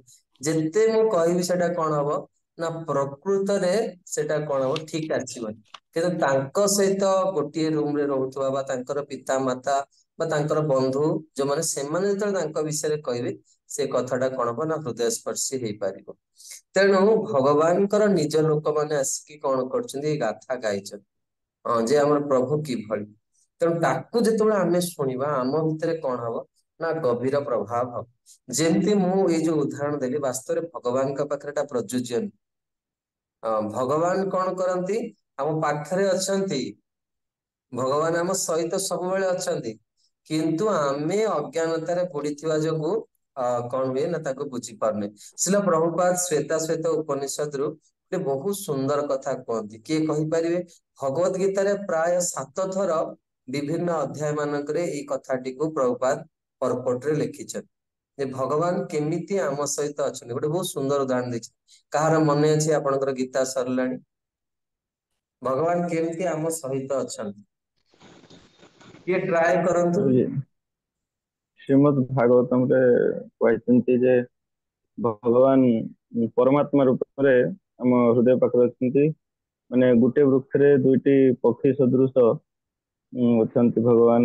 ଗୋଟେ ପକ୍ଷୀ ଫଳ ଖାଉଛି ଆଉ ଗୋଟେ ପକ୍ଷୀ ବହୁତ ଖାଉଥିବାର ସୁନ୍ଦର, ବହୁତ ସୁନ୍ଦର, ବହୁତ ସୁନ୍ଦର ଉତ୍ତର। Exact answer. ଭଗବାନ ଆମ ସହିତ ସବୁବେଳେ ଅଛନ୍ତି, କିନ୍ତୁ ଜୀବ କଣ କରୁଛି ତାଙ୍କୁ ଅନୁଭବ କରିପାରୁନି। ତେଣୁ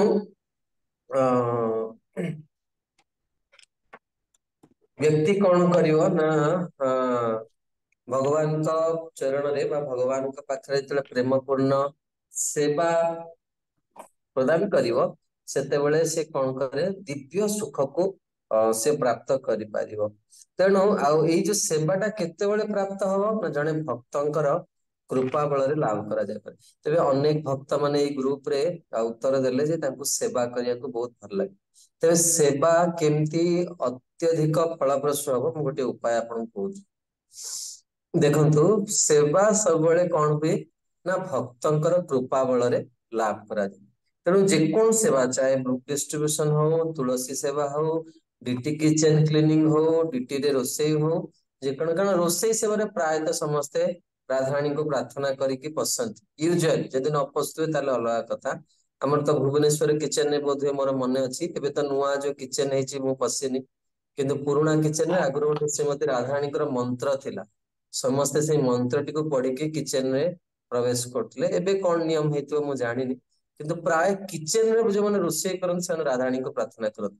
କିନ୍ତୁ ବାକି ସେବା ଗୁଡାକରେ ତ ଯୋଉମାନେ ଜାଣିଥିବେ ପଶିଥିବେ, ନହେଲେ ନ ଜାଣି।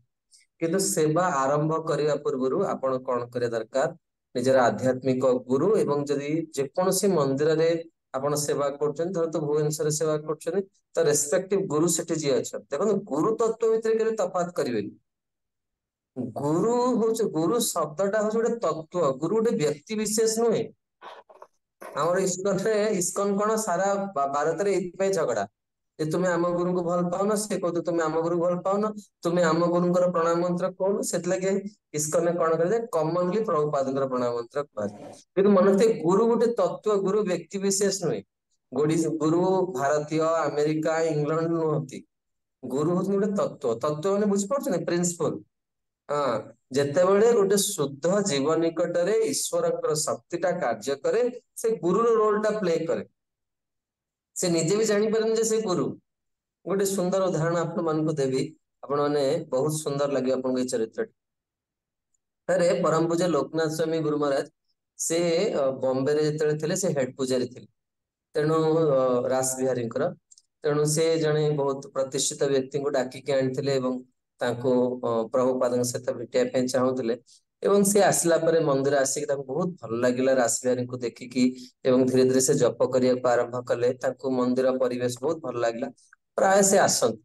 ତେଣୁ ଦିନେ ହଠାତ୍ ପ୍ରଭୁପାଦ ଆସିଛନ୍ତି, ୟାଙ୍କୁ 2-4 ମାସ ହେଇଗଲାଣି ମନ୍ଦିର ଆସିବାରେ, କିନ୍ତୁ ୟାଙ୍କର ଭାଗ୍ୟ ଥିଲା, ଏତେ ଧନାଢ୍ୟ ବ୍ୟକ୍ତି ହେଲେ ମଧ୍ୟ ସେ 16 ବେଳା ଜପ କରିବାକୁ ଆରମ୍ଭ କଲେ ପ୍ରଥମ ଦିନ ମହାରାଜ ଶ୍ରୀଙ୍କ ସହିତ ମିଶିଲା ପରେ। ତେଣୁ ଯେତେବେଳେ ପ୍ରଭୁପାଦ ଆସିଲେ, ସେ ଦେଖିଲେ ପ୍ରଭୁପାଦଙ୍କର ଭବ୍ୟ ସ୍ୱାଗତ କରାଗଲା ମନ୍ଦିର ଭିତରେ, ଏବଂ ସେଠି ଡିକ୍ଲେୟାର କରାଗଲା ଯେ ଯୋଉମାନେ ଚାହିଁବେ କାଲି ପ୍ରଭୁପାଦ ତାଙ୍କୁ ଦୀକ୍ଷା ଦେଇପାରିବେ। ନୂଆ ନୂଆ ସମୟର କଥା। ତେଣୁ ପରମ ପୂଜ୍ୟ ମହାରାଜ ସେ ବ୍ୟକ୍ତି ଜଣଙ୍କୁ କହିଲେ, ଯଦି ଆପଣ ଚାହିଁବେ ଆପଣ ଦୀକ୍ଷା ନଉନାହାନ୍ତି। ସେ କହିଲେ, ନା ନା, ମୋର ଏଇସବୁ ବିଷୟରେ ଜମା ଆଗ୍ରହ ନାହିଁ, ମୁଁ ଦୀକ୍ଷା ଫିକ୍ଷା ନେବି, ପ୍ରାକ୍ଟିସ କରୁଛି, ଯାଉ କିଛି ଦିନ। ତେଣୁ ସିଏ ଏଇଭଳି ଉତ୍ତର ଦେଲେ। ମହାରାଜ ଶ୍ରୀ କହିଲେ, ଠିକ ଅଛି, ଏଥିରେ କିଛି ବି ଅସୁବିଧା ନାହିଁ, ଆପଣ ଯେମିତି ମନ୍ଦିର ଆସୁଥିଲେ ସେମିତି ଆସନ୍ତୁ, ଆଉ ଏଇ ଭକ୍ତି ଯୋଗକୁ ଅଭ୍ୟାସ କରନ୍ତୁ, ଏଥିରେ ବହୁତ ଆନନ୍ଦ ଅଛି। ତେଣୁ ତାପରେ କଣ ହେଲା ନା, ମନ୍ଦିର ଭିତରେ ଶଙ୍ଖ ବାଜିଲା ଆଉ ପ୍ରଭୁପାଦଙ୍କର ଗୁରୁ ପୂଜା ଆରମ୍ଭ ହେଲା। ଏବେ ସିନା ଆମେ ବିଗ୍ରହକୁ ଆରତି କରୁଛେ, ସେଠି ଡାଇରେକ୍ଟ ପ୍ରଭୁପାଦ ବସୁଥିଲେ ଆଉ ଗୁରୁ ପୂଜା ଆରମ୍ଭ ହେଲା। ତେଣୁ ଆପଣ ମାନେ ସମସ୍ତେ ଜାଣନ୍ତି ଯେ ଆମର ଯେମିତି ଗୁରୁ ପୂଜାରେ ଗାଯାଏ, ଶ୍ରୀ ଗୁରୁ ଚରଣ ପଦ୍ମ କେବଳ ଭକତି ସଦ୍ମ ବନ୍ଦ ମୁହିଁ ସାବଧାନ ମତେ। ସବୁ ଭକ୍ତ ମାନେ ପୁରା ହଲ ଜାମ ପ୍ୟାକ, ସମସ୍ତେ ଗାଉଛନ୍ତି ପ୍ରଭୁପାଦଙ୍କ ଆଡକୁ ଅନେଇକି, ଶ୍ରୀ ଗୁରୁ ଚରଣ ପଦ୍ମ କେବଳ ଭକତି ସଦ୍ମ ବନ୍ଦ ମୁହିଁ ସାବଧାନ ମତେ। ସେ ଲୋକଟେ ବି ଛିଡା ହେଇଛି, ସିଏ ଗାଉଛି। ସିଏ ଦେଖିଲା ପ୍ରଭୁପାଦ ବି ଗାଉଛନ୍ତି, ଶ୍ରୀ ଗୁରୁ ଚରଣ ପଦ୍ମ କେବଳ ଭକତି ସଦ୍ମ ବନ୍ଦ ମୁହିଁ ସାବଧାନ ମତେ। ସିଏ ମହାରାଜଙ୍କୁ ପଚାରିଲା, ମହାରାଜ ତ ହେଡ ପୂଜାରୀ, ସେ କହିଲେ ଇଏ କଣ ପାଇଁ ଗାଉଛନ୍ତି? ୟାଙ୍କୁ ତ ପୂଜା କରାହଉଛି, ଇଏ କାହା ପାଇଁ ଗାଉଛନ୍ତି? ସେ କହିଲେ ସେ ତାଙ୍କ ଗୁରୁଙ୍କୁ ଡାକୁଛନ୍ତି। ସେ କହିଲେ ତାଙ୍କ ଗୁରୁ କିଏ? ନା ସେଇ ଫଟୋ ବି ଦେଖନ୍ତୁ, ମନ୍ଦିର ଭିତରେ ବସିଛନ୍ତି। ନା ସିଏ ତାଙ୍କ ଗୁରୁ କିଏ? ନା ତା ଆଗକୁ ଯିଏ ବସିଛନ୍ତି ଗୌର କିଶୋର। ନା ତାଙ୍କ ଆଗକୁ, ନା ତା ଆଗକୁ ଆଉ ଜଣେ ବସିଛନ୍ତି। ନା ଏମିତି କଣ ବସିଛନ୍ତି ସମସ୍ତେ? ନା ହଁ ଏମିତି ବସିଛନ୍ତି। ନା ଶେଷରେ କିଏ? ନା ଉପରେ ଯେ ରାସବିହାରୀ ଛିଡା ହେଇଛନ୍ତି, କୃଷ୍ଣ ବନ୍ଦେ ଜଗତ ଗୁରୁ, କହିଲେ ଆଜ୍ଞା ଆମେ କାଲି ସକାଳୁ ଦୀକ୍ଷା ନେଇ, କାଲି ସକାଳୁ ଆଜ୍ଞା ଆମର ଦୟାକରି କରିଦିଅନ୍ତୁ, ମୁଁ କେମିତି କଣ ଦୀକ୍ଷା ନେଇ। ହଁ ଏମିତିଆ ସିଷ୍ଟମ ଏଠି। ଏଠି ମାନେ ଏଠି କାହାର ପୂଜା ହଉନି, ପୂଜା ସବୁବେଳେ କଣ କୃଷ୍ଣଙ୍କର ପୂଜା ହଉଛି। ହଁ, ସେ ଗୁରୁ କେବଳ ପ୍ରତିନିଧି ରୂପରେ, ତାଙ୍କର ପ୍ରତିନିଧି ରୂପରେ ଆମ ପାଖକୁ ଆସିଛନ୍ତି। ତେଣୁ ମୋର କହିବା କଥା ହଉଛି ଯେ ଶୁଦ୍ଧ ଭକ୍ତଙ୍କର କୃପା ବଳରେ ଜଣେ କଣ ହୁଏ, ସେବା ପ୍ରାପ୍ତ ହୁଏ। ତେଣୁ ପ୍ରକୃତରେ ଯଦି ଆପଣ ଆପଣ କେତେ ଜଣ ଚାହୁଁଛନ୍ତି ଯେ ଆପଣଙ୍କ ସେବାଟା ଭଗବାନ ଗ୍ରହଣ କରନ୍ତୁ? କାହାର ଇଚ୍ଛା ଅଛି ମୁଁ ଯୋଉ ସେବା କରୁଛି ସେଟା ମୋର ମନେ ଅଛି, ମୁଁ ଯେତେବେଳେ ନ୍ୟୁ ଡିଭୋଟି ରୂପରେ ଜଏନ କରିଥିଲି, ମତେ ଯିଏ ଗାଇଡ କରୁଥିଲେ ସେ ଜଣେ କୁକ୍ ଥିଲେ। ସେ ଭଗବାନ ପାଇଁ ରୋଷେଇ କରୁଥିଲା, ବହୁତ ପ୍ରସିଦ୍ଧ। ତାଙ୍କ ମାନେ ଭଗବାନ ବାସ୍ତବରେ ତାଙ୍କର ହାତରୁ ଭଗବାନ ଗ୍ରହଣ କରନ୍ତି। କାହିଁକି ନା ଭାରତ ବର୍ଷର ବହୁ ମହାପୁରୁଷ ମାନେ ତାଙ୍କର ପ୍ରସାଦ ପାଇକି ସେମାନେ ତାଙ୍କୁ ଆଶୀର୍ବାଦ ଦେଇଥିଲେ। ଦେଖନ୍ତୁ ଭକ୍ତି ରାଜ୍ୟରେ ଲୋକମାନେ ବେଳେ ବେଳେ ଭାବନ୍ତି ହଁ ଇଏ ପ୍ରବଚନ ଦଉଛନ୍ତି, ଏମାନେ ସବୁ ବଡ ଭକ୍ତ, ବା ଇଏ ସନ୍ନ୍ୟାସ ନେଇଛନ୍ତି, ଏମାନେ ସବୁ ମହାନ ଭକ୍ତ। କିନ୍ତୁ ସେମିତି କିଛି ନାହିଁ। ଆପଣ ନାରୀ ଶରୀରରେ ଥାଇକି ବି ଆପଣ ଅତି ତୁଚ୍ଛାତି ତୁଚ୍ଛ ସେବା କରିକି ବି ଆପଣ ଭଗବାନଙ୍କୁ ଖୁସି କରିପାରିବେ। ଯିଏ ଯୋଉ ଶରୀରରେ ଅଛି, ଏଇଟା ଆମର ଶେଷ ଜୀବନ ହଉ ଆଜ୍ଞା, ରିକ୍ସ ନବା କଥା ନୁହେଁ କେତେବେଳେ। ତେଣୁ ମୁଁ ଦେଖିଛି ମୋର ଯେ କାଉନସିଲର ଥିଲେ, ସେ ରୋଷେଇ କରୁଥିଲେ କୃଷ୍ଣ ବଳରାମ ପାଇଁ, ଆଉ ପ୍ରତିଦିନ ମଧ୍ୟାହ୍ନ ଆରତିରେ ସେ ଆସିକି କୃଷ୍ଣ ବଳରାମ ସହିତ କଥା ହୁଅନ୍ତି। କୃଷ୍ଣ ବଳରାମ, ମୁଁ ଆପଣଙ୍କ ପାଇଁ ଆଜି ଆଳୁ ଭର୍ତ୍ତା କରିଥିଲି। ଏମିତି ନୁହେଁ ଯେ ଜଣେ ଜଣେ ସବୁଦିନ ଯେ ଭଗବାନ ପନିର ଖାଇବେ ସେ କାଜୁ ବଟା ଦେଇକି, ସେମିତି ନୁହେଁ। ବର୍ଷା ପାଗ ହେଇଛି, ଭଗବାନ ଆଚାର ବି ଖାଇବେ, ଭଗବାନଙ୍କୁ ଲଙ୍କା ଲୁଣ ଲେମ୍ବୁ ବି ଦବା ଦରକାର। ଶୀତ ଦିନ ହେଇଛି, ଆଳୁ ପରଟା କରିକି ଦବା ଦରକାର ଗରମ ଗରମ ଘିଅରେ।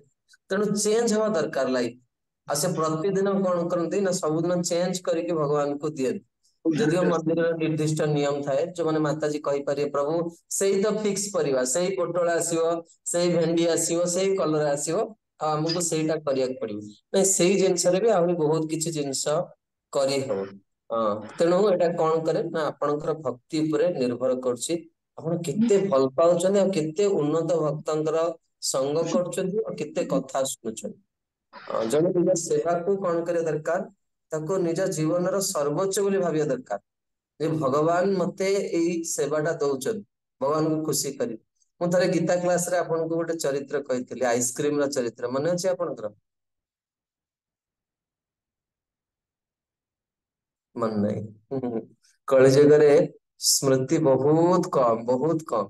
କିନ୍ତୁ ଏଇ ଚରିତ୍ରଟି ଆଉ ଥରେ କହିବି, ଆପଣଙ୍କୁ ବହୁତ ପ୍ରେରଣା ଦେବ ଏଇ ଚରିତ୍ରଟି, ବିଶେଷ କରି ଯୋଉମାନେ ସେବା କରିବାକୁ ଭଲ ପାଆନ୍ତି। ଥରେ ବିଦେଶରେ ଇଏ ବୋଧହୁଏ ସାଉଥ ଆମେରିକା କି କୌଣସି ଏକ ବିଦେଶର ମନ୍ଦିରର କଥା, ବିଟିଜି ମାଗାଜିନରେ ଏଟା ପବ୍ଲିଶ ହେଇଥିଲା। ବହୁତ ପ୍ରେରଣାଦାୟକ ଚରିତ୍ର। ତ ସେଠି ଜଣେ ବୃଦ୍ଧା ମା, ତାଙ୍କୁ ପ୍ରାୟ 80 ବର୍ଷରୁ ଅଧିକା ହବ, ସେ ପ୍ରତ୍ୟେକ ଦିନ ଆଇସ୍କ୍ରିମ କରନ୍ତି।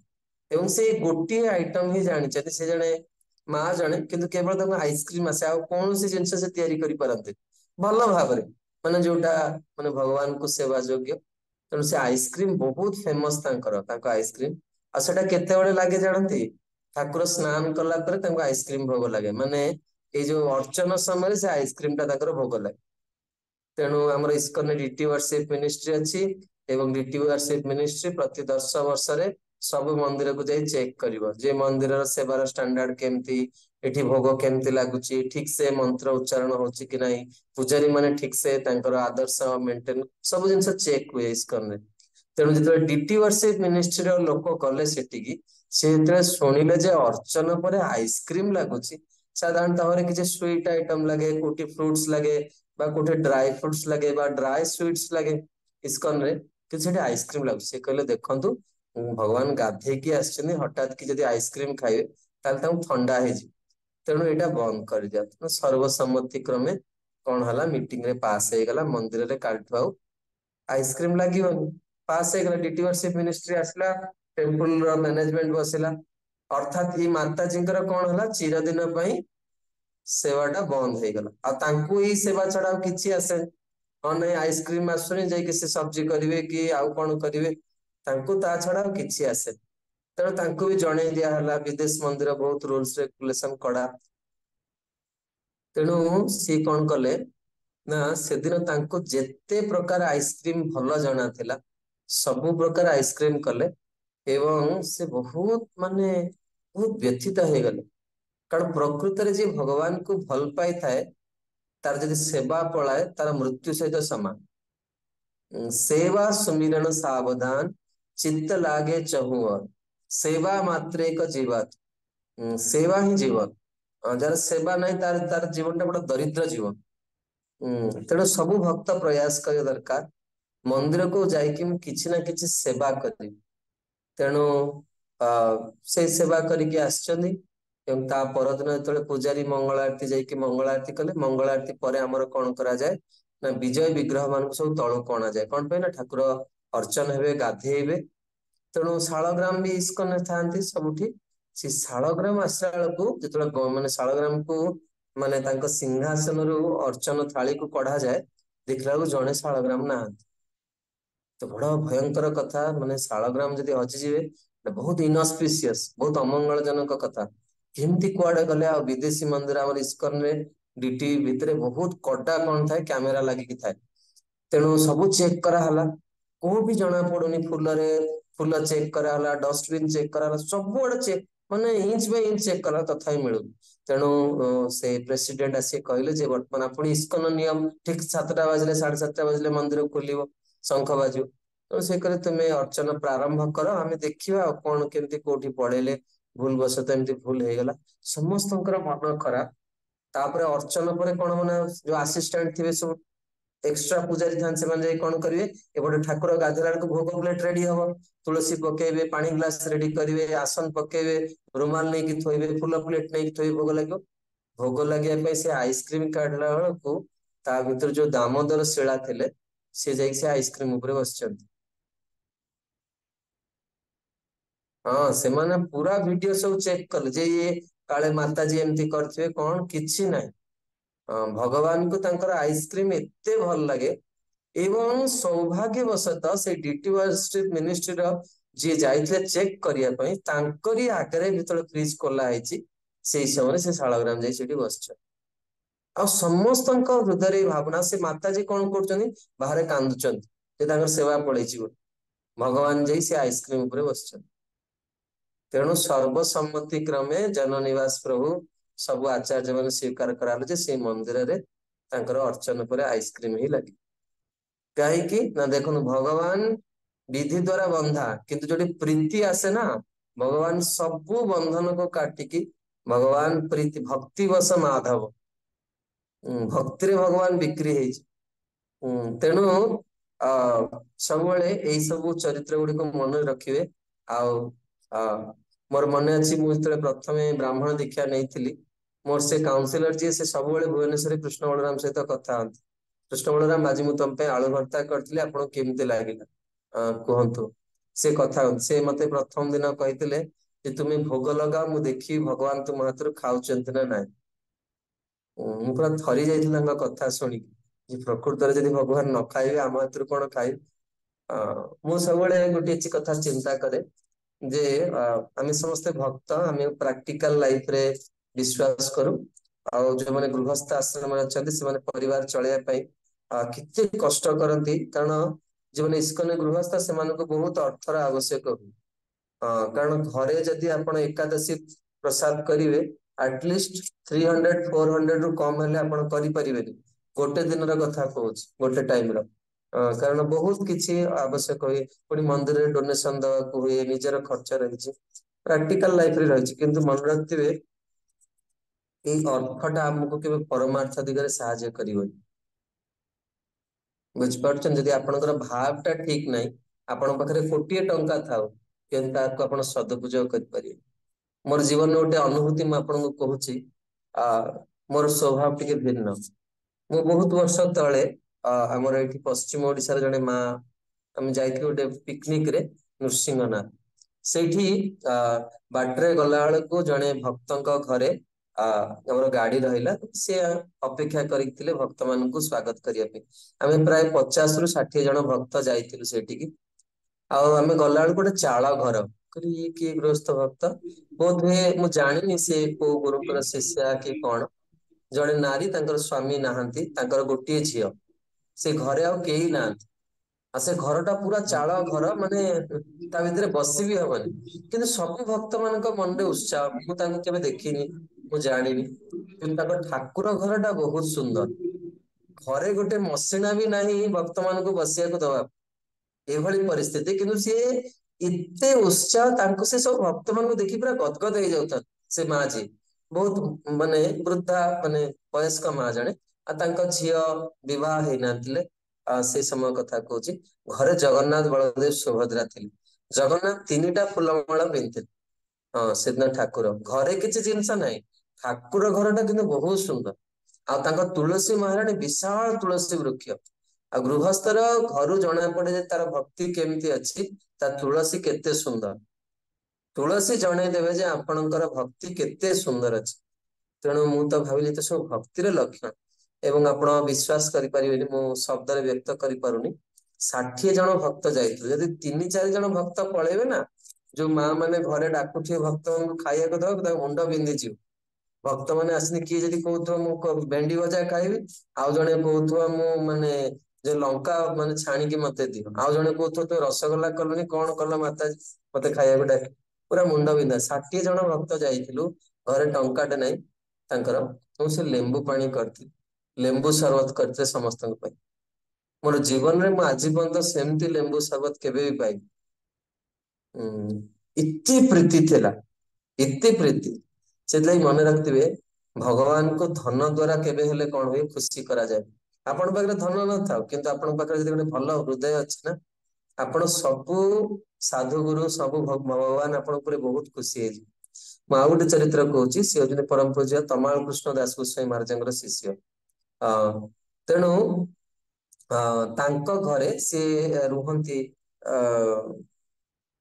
ବିଶାଖାପଟ୍ଟନମରେ ବିଶାଖାପଟ୍ଟନମରେ ଆମର ଇସ୍କନ ଜଣେ ବହୁତ ସୁନ୍ଦର ମାତାଜୀ ଅଛନ୍ତି ପୁରା ସାରା ଭାରତ ବର୍ଷରେ ତାଙ୍କର ଲେକ୍ଚର ବହୁତ ଫେମସ କିଏ କହିପାରିବେ ମା ମାନେ ତାଙ୍କର ନାଁ କଣ ନିତାଇ ସେବିନି ନିତାଇ ସେବିନି ମାତାଜୀ ତାଙ୍କର ସେମାନେ ସେଠି ଇସ୍କନ କେନ୍ଦ୍ରରେ ବି ସେ ମୁଖ୍ୟ ଅଛନ୍ତି କିନ୍ତୁ ଏଇ ଯୋଉ ପ୍ରଭୁଙ୍କର କଥା ମୁଁ କହୁଛି ଦେଖନ୍ତୁ ସେଠି ମନ୍ଦିର ବି ଅଛି ଇସ୍କନ ସେଣ୍ଟର ଅଛି ବିଶାଖାପଟ୍ଟନମରେ କିନ୍ତୁ ଏଇ ପ୍ରଭୁଙ୍କ ଘରେ 18 ଜଣ ଇସ୍କନର ସନ୍ନ୍ୟାସୀ ଗୁରୁ ପ୍ରସାଦ ପାଇଛନ୍ତି 18 ଜଣ ସନ୍ନ୍ୟାସୀ ତାଙ୍କ ଘରେ ପ୍ରସାଦ ପାଇଛନ୍ତି ଆଉ ସେ ପ୍ରଭୁ ଆପଣ କେବେ ବି ବିଶାଖାପଟ୍ଟନମ ଯିବେ ଆପଣ ତାଙ୍କୁ ଫୋନ କରିବେ ରାତି 1 ହେଲେ ବି ସେ ଆପଣଙ୍କୁ ଆଣି ପ୍ରସାଦ ଦେଇକି ଯିବେ ହଁ ଏବଂ ସିଏ କେବଳ ତାଙ୍କ ଜୀବନରେ ଭକ୍ତ ସେବା କରିବାକୁ ଭଲ ପାଆନ୍ତି ଯେକୌଣସି ଭକ୍ତ ଏମିତି ନୁହେଁ ଯେ କେବଳ ସନ୍ନ୍ୟାସୀ ପ୍ରେସିଡେଣ୍ଟ ନାଇଁ ଯେକୌଣସି ଭକ୍ତଙ୍କୁ ପ୍ରସାଦ ସେବା କରନ୍ତି ଘରେ ଗୋଟେ ସୋଫାଟେ ବି ନାହିଁ କିଏ ଯାଇକି ବସିବା ପାଇଁ ଆପଣ ତାଙ୍କ ଘରୁ ଗଲେ ସେ ଗୋଟେ ମସିଣା ଦେବେ ବସିବା ପାଇଁ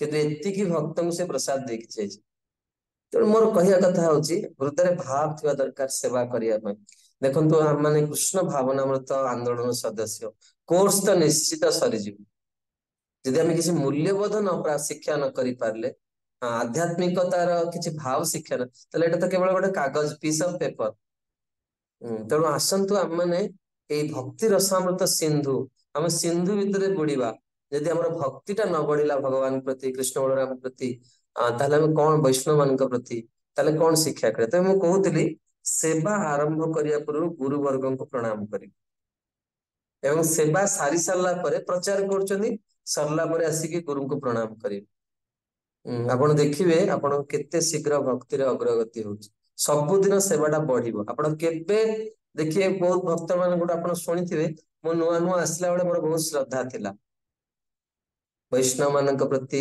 ଭଗବାନଙ୍କ ପ୍ରତି ବହୁତ ଶ୍ରଦ୍ଧା ଥିଲା ଆଜି କିନ୍ତୁ ମୋ ହୃଦୟ ବଡ କଠୋର ହେଇଯାଇଛି କାହିଁକି ହେଲା ଆମର ତ ପ୍ରତିଦିନ ସକାଳୁ ଗାଉଛେ ଆନନ୍ଦାମ ବୁଦ୍ଧି ବର୍ଦ୍ଧନ ଏଟା ତ ବଢିବା ଦରକାର କମୁଛି କାହିଁକି ନା କବିରାଜ ଗୋସ୍ୱାମୀ ଲେଖୁଛନ୍ତି ଯେ ଆମର କିଛି ଅପରାଧ ହଉଛି କିନ୍ତୁ ଯଦି ଆମେ ଏଇ କାର୍ଯ୍ୟଟି କରୁ ଏଇ ଛୋଟିଆ କାର୍ଯ୍ୟଟି କରୁ ସେବା ଆରମ୍ଭ କରିବା ପୂର୍ବରୁ ଗୁରୁଙ୍କୁ ପ୍ରଣାମ କରିବେ ଗୁରୁଦେବ ମୁଁ ସେବାକୁ ଯାଉଛି ସେବା ସରିଲା ପରେ ଗୁରୁଙ୍କୁ ପ୍ରଣାମ କରିବେ ଗୁରୁଦେବ ମୁଁ ସେବା କଲି ଆପଣ କୃପା କରନ୍ତୁ ଭଗବାନ ଏଟା ଗ୍ରହଣ କରିବେ ତାହେଲେ ଦେଖିବେ ଆପଣ ଭକ୍ତିରେ କେତେ ଅଗ୍ରଗତି କରୁଛନ୍ତି ଥରେ କରିକି 10 ଦିନ ପରୀକ୍ଷା କରି ଦେଖୁନାହାନ୍ତି ଆପଣଙ୍କର ଭାବନାରେ ପରିବର୍ତ୍ତନ ହଉଛି କି ନାହିଁ ନିଶ୍ଚିତ ପରିବର୍ତ୍ତନ ହବ। ଏଇ କ୍ଷୁଦ୍ର କ୍ଷୁଦ୍ର ଜିନିଷ ଗୁଡିକ ଆମେ କଣ କରୁ, କିନ୍ତୁ ଏଟା ଡେଲି କରିବାକୁ ଦରକାର। ଦେଖନ୍ତୁ ଡିଭୋସନାଲ ଲାଇଫ ଟା କଣ? ଡିଭୋସନାଲ ଲାଇଫ ନା ଯେ ଆମେ କିଛି ଗୋଟେ ବଡ କରିକି ମାନେ ଆଇ ଆମ୍ ଦ ବେଷ୍ଟ, ସେମିତି ନୁହେଁ। ଡିଭୋସନାଲ ଲାଇଫ ଟା ହଉଛି ଛୋଟିଆ ଛୋଟିଆ ଜିନିଷ। ଡେଲି ତୁଳସୀରେ ପାଣି ଦବା, ଡେଲି ଡେଲି ଭଗବାନଙ୍କୁ ପ୍ରଣାମ କରିବା। ଜର ହଉ ବ୍ୟାଧି ହଉ ଯାହା ହଉ ଡେଲି କରିବା ଦରକାର ଅଛି। ଡେଲି ଗୁରୁଙ୍କୁ ଗୋଟେ ପ୍ରଣାମ, ଡେଲି କୃଷ୍ଣଙ୍କୁ ଗୋଟେ ପ୍ରଣାମ।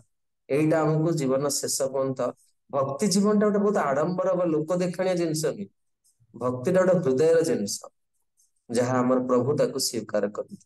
ତେଣୁ ଏଇ ଭକ୍ତି ବଡ ଦୁର୍ଲଭ ଜିନିଷ। ତନ୍ତ୍ର ଶାସ୍ତ୍ରରେ ମଧ୍ୟ ଭକ୍ତିର ଦୁର୍ଲଭତା ସ୍ୱୀକାର କରାଯାଇଛି, ଯୋଉଥିରେ ଭଗବାନ ଶିବ ସତୀଙ୍କୁ କହୁଛନ୍ତି ଯେ ଜଣେ ଯଦି କଣ କରେ ନା ଏଇ ଆଧ୍ୟାତ୍ମିକ ପଥକୁ ଆସେ, ତାହେଲେ ସେ କଣ କରେ ଭୌତିକ ବନ୍ଧନରୁ ମୁକ୍ତ ହେଇପାରେ।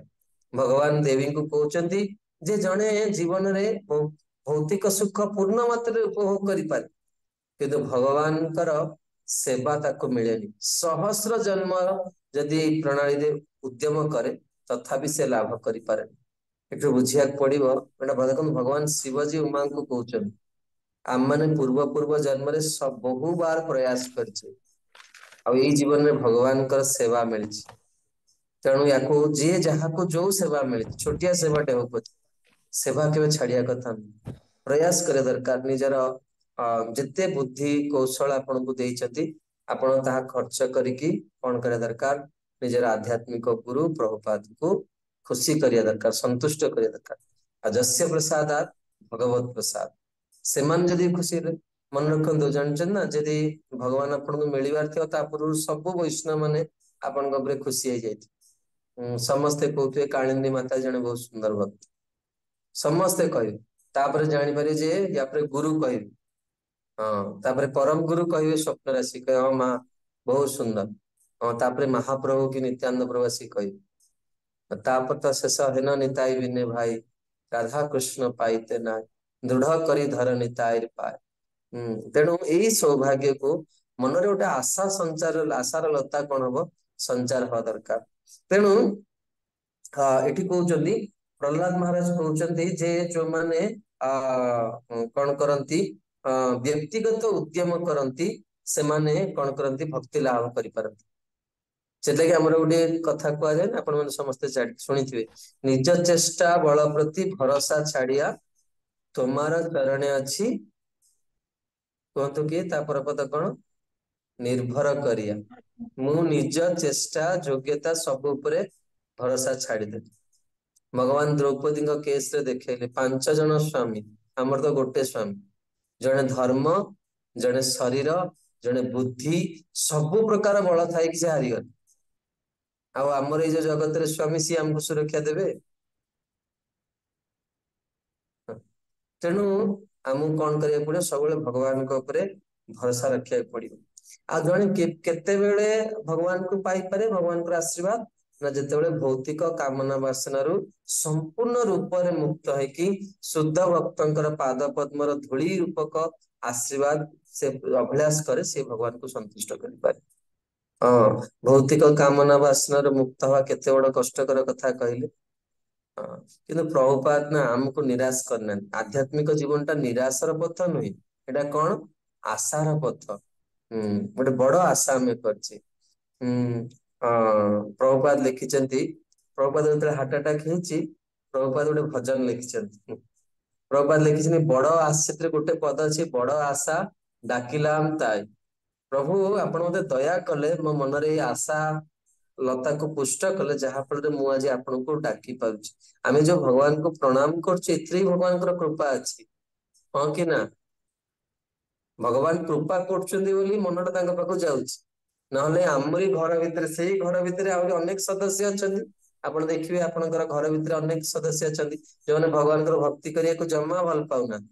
ଆପଣ କେତେ ତାଙ୍କୁ ପ୍ରସାଦ ଦିଅନ୍ତୁ, କେତେ କଥା କୁହନ୍ତୁ, ସେ ଜମା ଶୁଣୁନଥିବେ, ଯେମିତି ଜଡ ବସ୍ତୁ ଭଳି, ତାଙ୍କ ଉପରେ କିଛି ପ୍ରଭାବ ପଡୁନଥିବ। କିନ୍ତୁ ଆପଣଙ୍କର ମନ ପୁରା ଯାଉଥିବ ଭଗବାନଙ୍କ ଆଡୁ। ଏଥିରେ ଭଗବାନଙ୍କର କୃପା ନାହିଁ ଆମ ଉପରେ। ଯଦି ଭଗବାନଙ୍କର କୃପା ନଥାନ୍ତା, ତାହେଲେ ଆମେ ତାଙ୍କ ପାଖକୁ କେବେ ବି ଆସିନଥାନ୍ତେ। କେତେ ଲୋକ ଭୁବନେଶ୍ୱରରେ ଅଛନ୍ତି, ବା କେତେ ଲୋକ କିନ୍ତୁ ଭକ୍ତି କରିପାରୁନାହାନ୍ତି। ତେଣୁ ଭଗବାନ ଆମକୁ ବାଛିଛନ୍ତି, ଆଉ ଭଗବାନ ଯଦି ଆମକୁ ବାଛିଛନ୍ତି ଆମେ କଣ କରିବା ଦରକାର? ଆମ ଜୀବନର ପ୍ରତିଟି ମୁହୂର୍ତ୍ତ ଆମେ ତାଙ୍କ ସେବା ନିମିତ୍ତ ଲଗେଇବା ଦରକାର।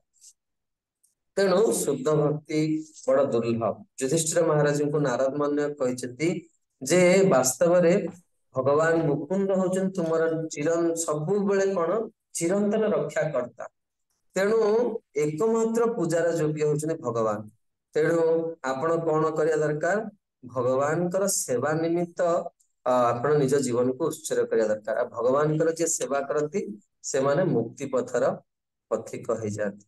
ବାଣୀକୁ ଏଇଠି ବିରାମ ଦଉଛି। ଆଗାମୀ କ୍ଲାସରେ ଏଇ ପ୍ରଥମ ଅଧ୍ୟାୟ ଶେଷ ହବ। ପ୍ରସନ୍ନ ଜଗନ୍ନାଥ ପ୍ରଭୁ, କିଛି ପ୍ରଶ୍ନ ଅଛି ଆପଣଙ୍କର? ହ୍ୟାଣ୍ଡ ରେସ୍ ହଁ କରୁଛନ୍ତି। ପ୍ରଭୁଜୀ ଦଣ୍ଡବାତ ପ୍ରଣାମ। ପ୍ରଭୁଜୀ ଆପଣ ଗୋଟେ ମନ୍ତ୍ର କହିଲେ, ସେଟା କହିଲେ ବ୍ରହ୍ମଚାରୀ ମାନେ କରିପାରିବେ କାମନା ମନ୍ତ୍ର ସମସ୍ତେ ପାଇଁ। କରିପାରିବେ। ମନ୍ତ୍ର କାହା ପାଇଁ? ମନେ ରଖିଥିବେ ମା, ଭକ୍ତିଟା ସମସ୍ତଙ୍କ ପାଇଁ, କିନ୍ତୁ ଏଟା ବ୍ରହ୍ମଚାରୀ ମାନେ ବିଶେଷ କରିବା ଦରକାର। କାରଣ ସବୁ ଆଶ୍ରମର କିଛିଟା ମର୍ଯ୍ୟାଦା ରହିଛି। ଯେମିତି କଣ ହୁଏ ନା, ଗୃହସ୍ଥ ଆଶ୍ରମରେ ଆପଣ ମାନେ କଣ କରନ୍ତି ନା, ସକାଳୁ ଉଠିଲେ ସମସ୍ତଙ୍କର କିଛି କିଛି କୃତ୍ୟ ଥାଏ, କିନ୍ତୁ ସମସ୍ତେ ଉଚ୍ଚାରଣ କରିପାରିବେ। ଭାଗବତର ମନ୍ତ୍ର କହିଲେ ଲୁଚା ଛୋପା ନାହିଁ। ଆମର ଦେଖି ମନେ ଇସ୍କନରେ ପ୍ରଭୁପାଦ କୁହନ୍ତି, କୃଷ୍ଣ ସୂର୍ଯ୍ୟ ସମ ମାୟା ହୟ ଅନ୍ଧକାର। ଭକ୍ତି ଜୀବନରେ ସବୁ ଜିନିଷଟା ଖୋଲା ରହିବା ଦରକାର। ଏମିତି କିଛି ଲୁଚା ଛୋପା ନାହିଁ ଯେ ଏଟା କେବଳ ଅଲ ରାଇଟ୍ସ ରିଜର୍ଭ ଫର ବ୍ରହ୍ମଚାରୀ, ଏଠି ଗୃହସ୍ଥ ମାନେ କହିପାରିବେ। ସମସ୍ତେ କହିପାରିବେ ଭଗବାନ ନୃସିଂହ ଦେବଙ୍କର ମନ୍ତ୍ର। ସପ୍ତମ ସ୍କନ୍ଦ ଭାଗବତମରେ ପ୍ରହ୍ଲାଦ ମହାରାଜଙ୍କର ସ୍ତୁତିରେ ଏଇ ମନ୍ତ୍ରଟି ଅଛି। ମୁଁ କହିଦଉଛି ମନ୍ତ୍ର ନମ୍ବର ଆପଣଙ୍କୁ। ମୁଁ ଗୋଟେ ପୋଷ୍ଟ କରିଦଉଛି ଆପଣଙ୍କ ମନ୍ତ୍ରଟା। ବହୁତ ସୁନ୍ଦର ମନ୍ତ୍ର। ଆପଣ ମାନେ ଡିଟି ୱାର୍ସିପ ବୁକରେ ବି ମନ୍ତ୍ରକୁ ଦେଖିପାରିବେ। ସକାଳୁ ଉଠିଲା ମାନେ ବିଶେଷ କରି ବ୍ରହ୍ମଚାରୀ ମାନେ ୟାକୁ କଣ କରନ୍ତି, ଉଚ୍ଚାରଣ କରନ୍ତି। ଯଦି ଦାସ୍ୟତି ଯଦି ଦାସ୍ୟତି ମେ କାମାନ ବରସ୍ୱାମ ବରଦଶ୍ରବ। ହେ ବରଦେବାର ଶ୍ରେଷ୍ଠ, ଯଦି ଆପଣ ମତେ ନିଜର ସେବକ ବୋଲି ଭାବୁଛନ୍ତି, ମତେ ନିଜର ଦାସ ବୋଲି ଭାବୁଛନ୍ତି, ତାହେଲେ ମୋ ହୃଦୟରେ କେବେ କାମନା ନ ଆସୁ। କେବେ ମୋ ହୃଦୟରେ ମତେ କିଛି ମାଗିବାର ଅଭିଳାଷ ନ ଆସୁ। ମୁଁ କାହାକୁ ଆପଣଙ୍କୁ ବି କିଛି ମାଗିବାକୁ ମୋ ହୃଦୟରେ କଣ ହଉ ବାସନା ନ ହଉ। ଏଇଟା ବ୍ରହ୍ମଚାରୀ ମାନେ କୁହନ୍ତି। ଆମର ତ ଗୃହସ୍ଥ ଜୀବନରେ ସବୁ କିଛି ଆବଶ୍ୟକ। ଧନମ ଦେଇ ସବୁ କିଛି ଆବଶ୍ୟକ। ସେଇଥିଲାଗି ମୁଁ କହିଲି ଏଟା ବ୍ରହ୍ମଚାରୀ ମାନେ କହିବା ଦରକାର। ଯଦି ଆପଣଙ୍କ ମନରେ ଏଇଭଳି ଭାବନା ଅଛି, ଆପଣ ବହୁତ ଭାଗ୍ୟବତୀ। ଆପଣ କହିପାରିବେ ଭଗବାନଙ୍କୁ ବରସ୍ୱାମ ବରଦଶ୍ରବ, ହେ ବରଶ୍ରେଷ୍ଠ, ଆପଣ ମତେ ଏଇ କାମ, ମୋର ଜୀବନରେ କିଛି ଅଭିଳାଷ ନାହିଁ। ପ୍ରମୋଦାନନ୍ଦ ଗୋପାଳ ପ୍ରଭୁ, କଣ ପ୍ରଶ୍ନ ଅଛି? ହରେ କୃଷ୍ଣ ପ୍ରଭୁ। ପ୍ରଭୁଜୀ ଆପଣ କହିଲେ ଭକ୍ତିରେ ଯୁକ୍ତ ହେଲେ ଜଣେ ଭକ୍ତର ଆର୍ଥିକ ସ୍ୱଚ୍ଛଳତା ଆସେ। ପ୍ରପାଦଙ୍କ ଗୋଟେ ପରେ ମୁଁ ପଢୁଥିଲି, ଯସ୍ୟାମ ଅନୁଗୃହଣାମି ହରନ୍ତି ଆଚ୍ଛା ତଦ୍ଧନ। ଆଚ୍ଛା, ସେଇଟା ବିଶେଷ ଆଜ୍ଞା। ଦେଖନ୍ତୁ କେତେ ଗୋଟେ ଏକ୍ସେପସନାଲ ଜିନିଷ ଅଛି। କେତେ ଗୋଟେ ଏକ୍ସେପସନାଲ ଜିନିଷ ଅଛି। ସେଇଟା ଭଗବାନ ପ୍ରଭୁପାଦଙ୍କ ଭଳି ଲୋକଙ୍କୁ କଣ କରନ୍ତି, ମାଧ୍ୟମ କରନ୍ତି। ସେଇଟା ସମସ୍ତଙ୍କ ପାଇଁ। ଭଗବାନ ସମସ୍ତଙ୍କୁ ଧନ ଦେଇଛନ୍ତି। ଆମର ରାଧାଗୋବିନ୍ଦ ମହାରାଜ କୁହନ୍ତି, ପ୍ରିଚର ମାନେ ଜାଣିବା ଦରକାର ଆମେ କୋଉ କଥାଟା କହିବା କଥା, କୋଉ କଥାଟା କହିବା କଥା ନୁହେଁ। ଆମେ ଯାଇ ପ୍ରଚାର କରିବା, ଯଦି ଆପଣ ଭଗବାନଙ୍କୁ ଭକ୍ତି କରନ୍ତୁ, ଭଗବାନ ଆପଣଙ୍କୁ ସବୁ ନେଇଯିବେ, ଲୋକ କହେ ଥାଉ ଆପଣଙ୍କର ସେ କୃଷ୍ଣଙ୍କୁ ରଖ, ଆମର ଜମା ବକ୍ତା ହବାର ନାହିଁ, ମୁଁ ଯୋଉ ସ୍ଥିତିରେ ଅଛି ବହୁତ ଖୁସିରେ ଅଛି। ଆରେ ଭଗବାନ ସମସ୍ତଙ୍କୁ ଧନ ଦିଅନ୍ତି। ଦେଖୁନାହାନ୍ତି ଭାରତବର୍ଷର ଯେତେ ଧନୀ ବ୍ୟକ୍ତି, ଅମ୍ବାନୀ ପରିବାର, ସେ କାହାର ଭକ୍ତ? ଶ୍ରୀନାଥଜୀଙ୍କର ଭକ୍ତ, କୃଷ୍ଣଙ୍କର ଭକ୍ତ। ଯେତେ ବିର୍ଲା ଟେମ୍ପୁଲ, ସେ କାହାର ଭକ୍ତ? କୃଷ୍ଣଙ୍କର ଭକ୍ତ। ଯେତେ ଧନୀ ବ୍ୟକ୍ତି ଅଛନ୍ତି ସବୁ ଭଗବାନ ହରିଙ୍କର ହିଁ ଭକ୍ତ। ଲକ୍ଷ୍ମୀ ଦେବୀ କାହାର ଭକ୍ତି କରୁଛନ୍ତି? ଲକ୍ଷ୍ମୀ ଦେବୀ। ବ୍ରହ୍ମାଜୀ କାହାର ଭକ୍ତି କରୁଛନ୍ତି? ଶିବଜୀ କାହାର ଭକ୍ତି କରୁଛନ୍ତି? ନାରଦ କାହାର ଭକ୍ତି କରୁଛନ୍ତି? ଇନ୍ଦ୍ର କାହାର ଭକ୍ତି କରୁଛନ୍ତି? ସମସ୍ତେ ଭଗବାନଙ୍କୁ ଭକ୍ତି କରୁଛନ୍ତି। ଭଗବାନ ଇନ ଜେନେରାଲ ସମସ୍ତଙ୍କୁ ଭକ୍ତି ମାନେ କଣ କରନ୍ତି? ଧନ ପ୍ରଦାନ କରନ୍ତି। ଧ୍ରୁବ ମହାରାଜଙ୍କୁ ରାଜା କଲେ, ପ୍ରହ୍ଲାଦ ମହାରାଜଙ୍କୁ ରାଜା କଲେ, ଅମ୍ବରୀଶ ମହାରାଜଙ୍କୁ ରାଜା କଲେ, ସୁଦାମାଙ୍କୁ ରାଜା କଲେ। ସମସ୍ତଙ୍କୁ ଭଗବାନ ଧନ ଦିଅନ୍ତି। କ୍ୱଚିତ ଲୋକଙ୍କୁ ପ୍ରଭୁପାଦ ଭଳି ଯୋଉମାନଙ୍କୁ ଗୁରୁ କରିବାର ଥିବ ନା, ଆଚାର୍ଯ୍ୟ କରିବାର ଥିବ, ତାଙ୍କଠୁ ନେଇଯିବେ। ତେଣୁ ଆପଣ ସବୁବେଳେ ଭାବିବା ଦରକାର ଯେ ଏଇ ଆଶା ରଖି ଭଗବାନ ନିଶ୍ଚିତ ଆଜ୍ଞା ଆପଣଙ୍କୁ ଦେବେ, ନିଶ୍ଚିତ ଦେବେ। କେବଳ ଆମ ଦ୍ଵାରା ଯଦି କିଛି କଣ ହୁଏ, ଧର୍ମର ଉଲ୍ଲଂଘନ ହେଇଯାଉଥିବ ପରିବାର ଭିତରେ, ताले आमर कौन हो किसी विपद आसे नचेत मन रखते ना भगवान सूर्य देव को परे उदय करांती प्रथमे भक्त घरे कौन हुए तार भोजन व्यवस्था कर तेणु आपण केबे हेले भी कौनसी भक्त जो माने ग्रुप रे अछंती शुणुचंदी केबे हेले भाबिबेन जे भगवान आपण को दुख देवे बोली आपण निश्चित कौनसी ना कौनसी माध्यम रे आपणकर अर्थर व्यवस्था हे जीव सेति पई केबे चिंता करिवेनी भगवान कर सेवा करिया चेष्टा करिए सेवा कला माने भगवान कौनसी ना कौनसी माध्यम रे आपणकर जीवन सब आवश्यकता पूर्ण कर देबे हम समस्त जीवन रे किछि ना किछि अभाव किछि ना किछि दुख रही जेडा भौतिक जगत एठी पूर्ण भाव रे गायत्री माता जी कौन प्रश्न अछि हरे कृष्ण प्रभु धन्यवाद प्रभु मोर प्रश्न होचे जेतेबेले श्रवण करूचे श्रवण कला बेले कि जप कला बेले कि शास्त्र पढ़िला बेले मनरे आछि माने सब अनर्थ जेमिति माने जहाँ भी खराब जो जिनस अभ्यास अछि ताको आमे माने से अभ्यास जेमिति बुझी गली दूरे बात जीव सेटा हाँ करिबिने किंतु पुणी पर मुहूर्त आसी हाँ जाउछि हाँ ताले आपणकर बहुत भलो आपणकर गोटे स्टेज ऊपर को आपण पळैलेडी हाँ तेणु हम देखियो जे हम माने समस्त स्थिति रे अछि समस्त स्थिति रे अच्छे धीरे धीरे कौन हुए जेमती प्रभुपाद गोटे बहुत सुंदर उदाहरण देचंती जो गोटे फैन को बंद कर दिया जाए स्विच टा बंद हलानी तथापि देखिए फैन टा बुलुच से कौन सूचना दउछि कहले आ अल्प समय भीतर से पूरा बंद हो जाए जेमती आपण इन्वर्टर लगेइथिबे आपण लाइन पळेला आपण यूज करूथिबे किंतु तार कौन बैटरी सरी सरी जाउछि बुझ पड़छने किछ समय पर पूरा अंधार हो जिवो सेमती आम जीवन रे कौन अछि खराब जिनसटा बंद हो गला अल्प समय भीतर बंद हो जिवो सेति आपण कौन करे दरकार जदि आपण चाहउचन जे मोर बहुत शीघ्र सेटा बंद हो जाऊ बहुत शीघ्र मते आउ माने आउ टाइम दवा को मु चाहुनी ताले केतेबेले एकांत समय जे भगवान को कहंतु आगु जानछन ना गां मानकर सरपंच थिला सरपंच नाटा सुनिचंदी पंच थिला पंचायत थिला सरपंच के पंचायत थिला 5 जन मुख्य लोक थिबे वरिष्ठ लोक शास्त्र लिखा है मनु संहिता रे जे जदि 5 जन व्यक्ति आगे जड़े किए जीव तार भूल को स्वीकार करे ताले भगवान तार दोष को क्षमा कर दिया बुझिपारछनी हाँ से भक्त माने कौन करे दरकार आम जीवन में जो दोष अच्छी किंतु कलिजुग बहुत भयंकर जानते ना आपणकर आपण जदि दोष जाई काहा को कहिबे से कहबे लोकटा भारी खराब सी आपणकर नारे जाई परे बदनामी करी तेणु जदि जीवन में एमती किए व्यक्तित्व अच्छी आपणकर आपण तांको कहया दरकार जे मोर जप होउनी कि मोर ए जिनछटा मोर क्रोध बेसी होउची कि मु अधिका खाई दउची कि मु अधिका सोई पडुची मु भक्ति रे अग्रगति करि पाबे आपण तांको कहया दरकार से समाधान करिवे जदि आपणको जीवन सेमती केही लोक नाहंती तर सीधा अल्टर भीतर को जीवे सीधा भगवान को आगु को जीवे एवं मु एटा परम पूज्य भक्ति स्वरूप दामोदर स्वामी गुरु महाराज सुनिछि मु सेति लागि तांको कथा कहूची मोर निजर कथा कहूनी तेणु आपण कौन करी सीधा भगवान सहित जाई डील करी प्रतिदिन जाई कहतो कांस्टेंट गोटे जिंस कहबे जे कृष्ण बलराम मोर कौन होची आपण गोटा भल लागछि मते मु भक्ति कलेनी मोर ए जिंसटा जाओ ताठू भी जदि शीघ्र कि चाहूची समाधान ताल से तुलसी को कहया दरकार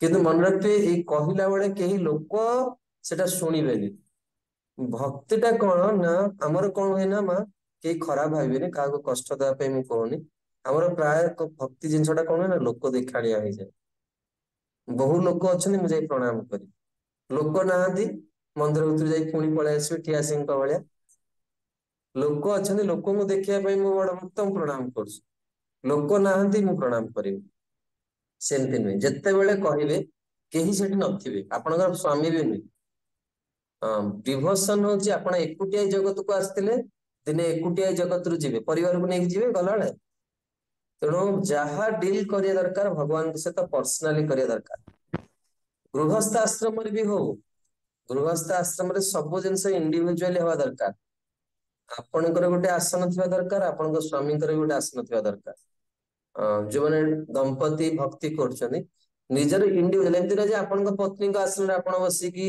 जप कर तार जदि खाया इच्छा हो तो आप से आसन बसला माने आपनकर भी खाया इच्छा हो हाँ तेणु आसन गुड़ाक सब पवित्र रखा दरकार अलग अलग आसन रखा दरकार आ से आसन सब बसवे भक्तिविनोद ठाकुर कहते कहीं आसन अलग रखा दरकार ना मन जो विचलित हो से आसन में बसिले से आसन कौन कर मन को स्थिर करदव जो मैंने गृहस्थ व्यक्ति घर तैयारी कर जप करने गोटे विशेष रूम रखा दरकार भगवान गोटे विशेष रूम रखा दरकार आप सब देखिए गोटे जगह बस जप कर तुलसी को रखिए जप कर आपण मन 99% समाधान से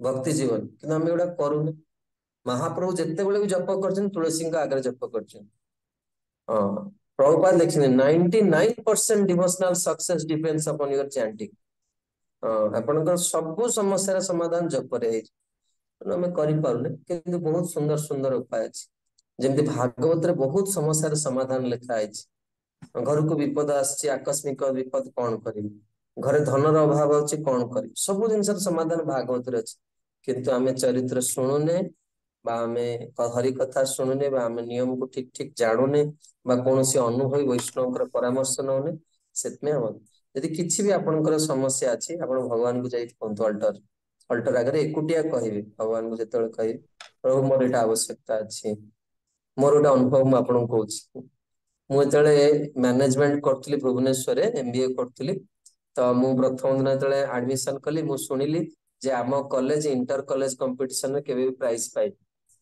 तेणु मु दिन प्रथम दिन ही एडमिशन कला दिन मु घोषणा कली जे मु निश्चित भाव में इंटर कॉलेज कंपटीशन में प्राइज नहीं कि आस तेणु मुझे को इस्कन रे जॉइन करी तेणु जो दिन कंपटीशन आरंभ होला मुझे जाइली भगवान सहित डील करने भगवान मोर भरोसा आपण मु तो एत बड़ माने डिंडिम पिटी बहादुरी मारी तेणु आपण मत साहाय्य करें मुझे श्रील गौर गोविंद महाराज समाधि प्रणाम करके गुरुदेव तापर गोपीनाथ पाक जाऊँगी से मंदिर जड़िए भक्त छिड़ा है ना हूँ आपण मैंने जानी कि न जानी ना हूँ विद्यानिधि प्रभु से श्रील गौर गोविंद महाराज शिष्य थे सी भगवान सहित डील कर गला बेल तेणु भगवान पाखे केते आप्लिकेशन पड़ुवा आप देख प्रतिदिन आ भगवान समस्त फुलफिल कर तेणु सी विद्यानिधि प्रभु गोपीनाथ को कहते जे गोपीनाथ मत आप जगत रू नहीं जाते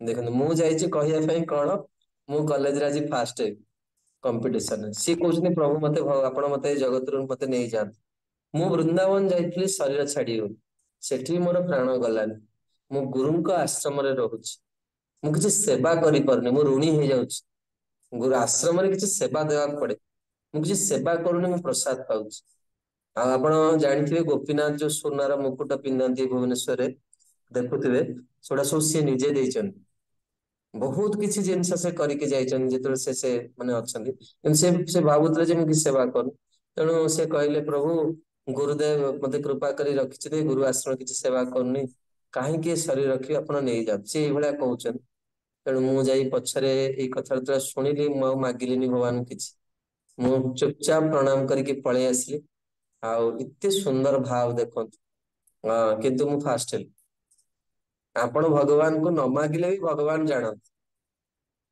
भगवान निश्चित आपण मन रे देखो भक्त मन रे जो भावना आसी ना ता निश्चित पूर्ण हम अरे आम प्रभुंर ब्रह्म जहाँ को शिव ब्रह्मा स्तुति कर आश्रय नहीं आमर कौन जिन अभाव हो तेणु आमको कौन कर दरकार माँ आम जड़े विश्वास जार बहुत बहुत दृढ़ विश्वास आश्रय करिया दरकार ताहले आमर भी विश्वास टा परिपुष्ट हाँ निश्चित मु कौन करी भगवान को पाइबी मु निश्चित मोर सब मत निश्चित अर्थ प्राप्ति हम सम्मान प्राप्ति हो सब जिनस भगवान पूरण करेंगे थोड़ा विश्वास रखा दरकार विश्वास मिले कृष्ण तर्के बहु दूर आपण मानकर समस्त जीवन सुखमय हो मंगलमय हो भगवान पाखे प्रार्थना करुच्ची परवर्ती क्लास रे बहुत सुंदर भाव भक्ति शब्द सिंदूर नहीं कि उपस्थित हवा जार किसी प्रश्न अच्छे नेक्स्ट क्लास पचार समय अति बाणी विराम दो जगत गुरु श्रील प्रभुपाद की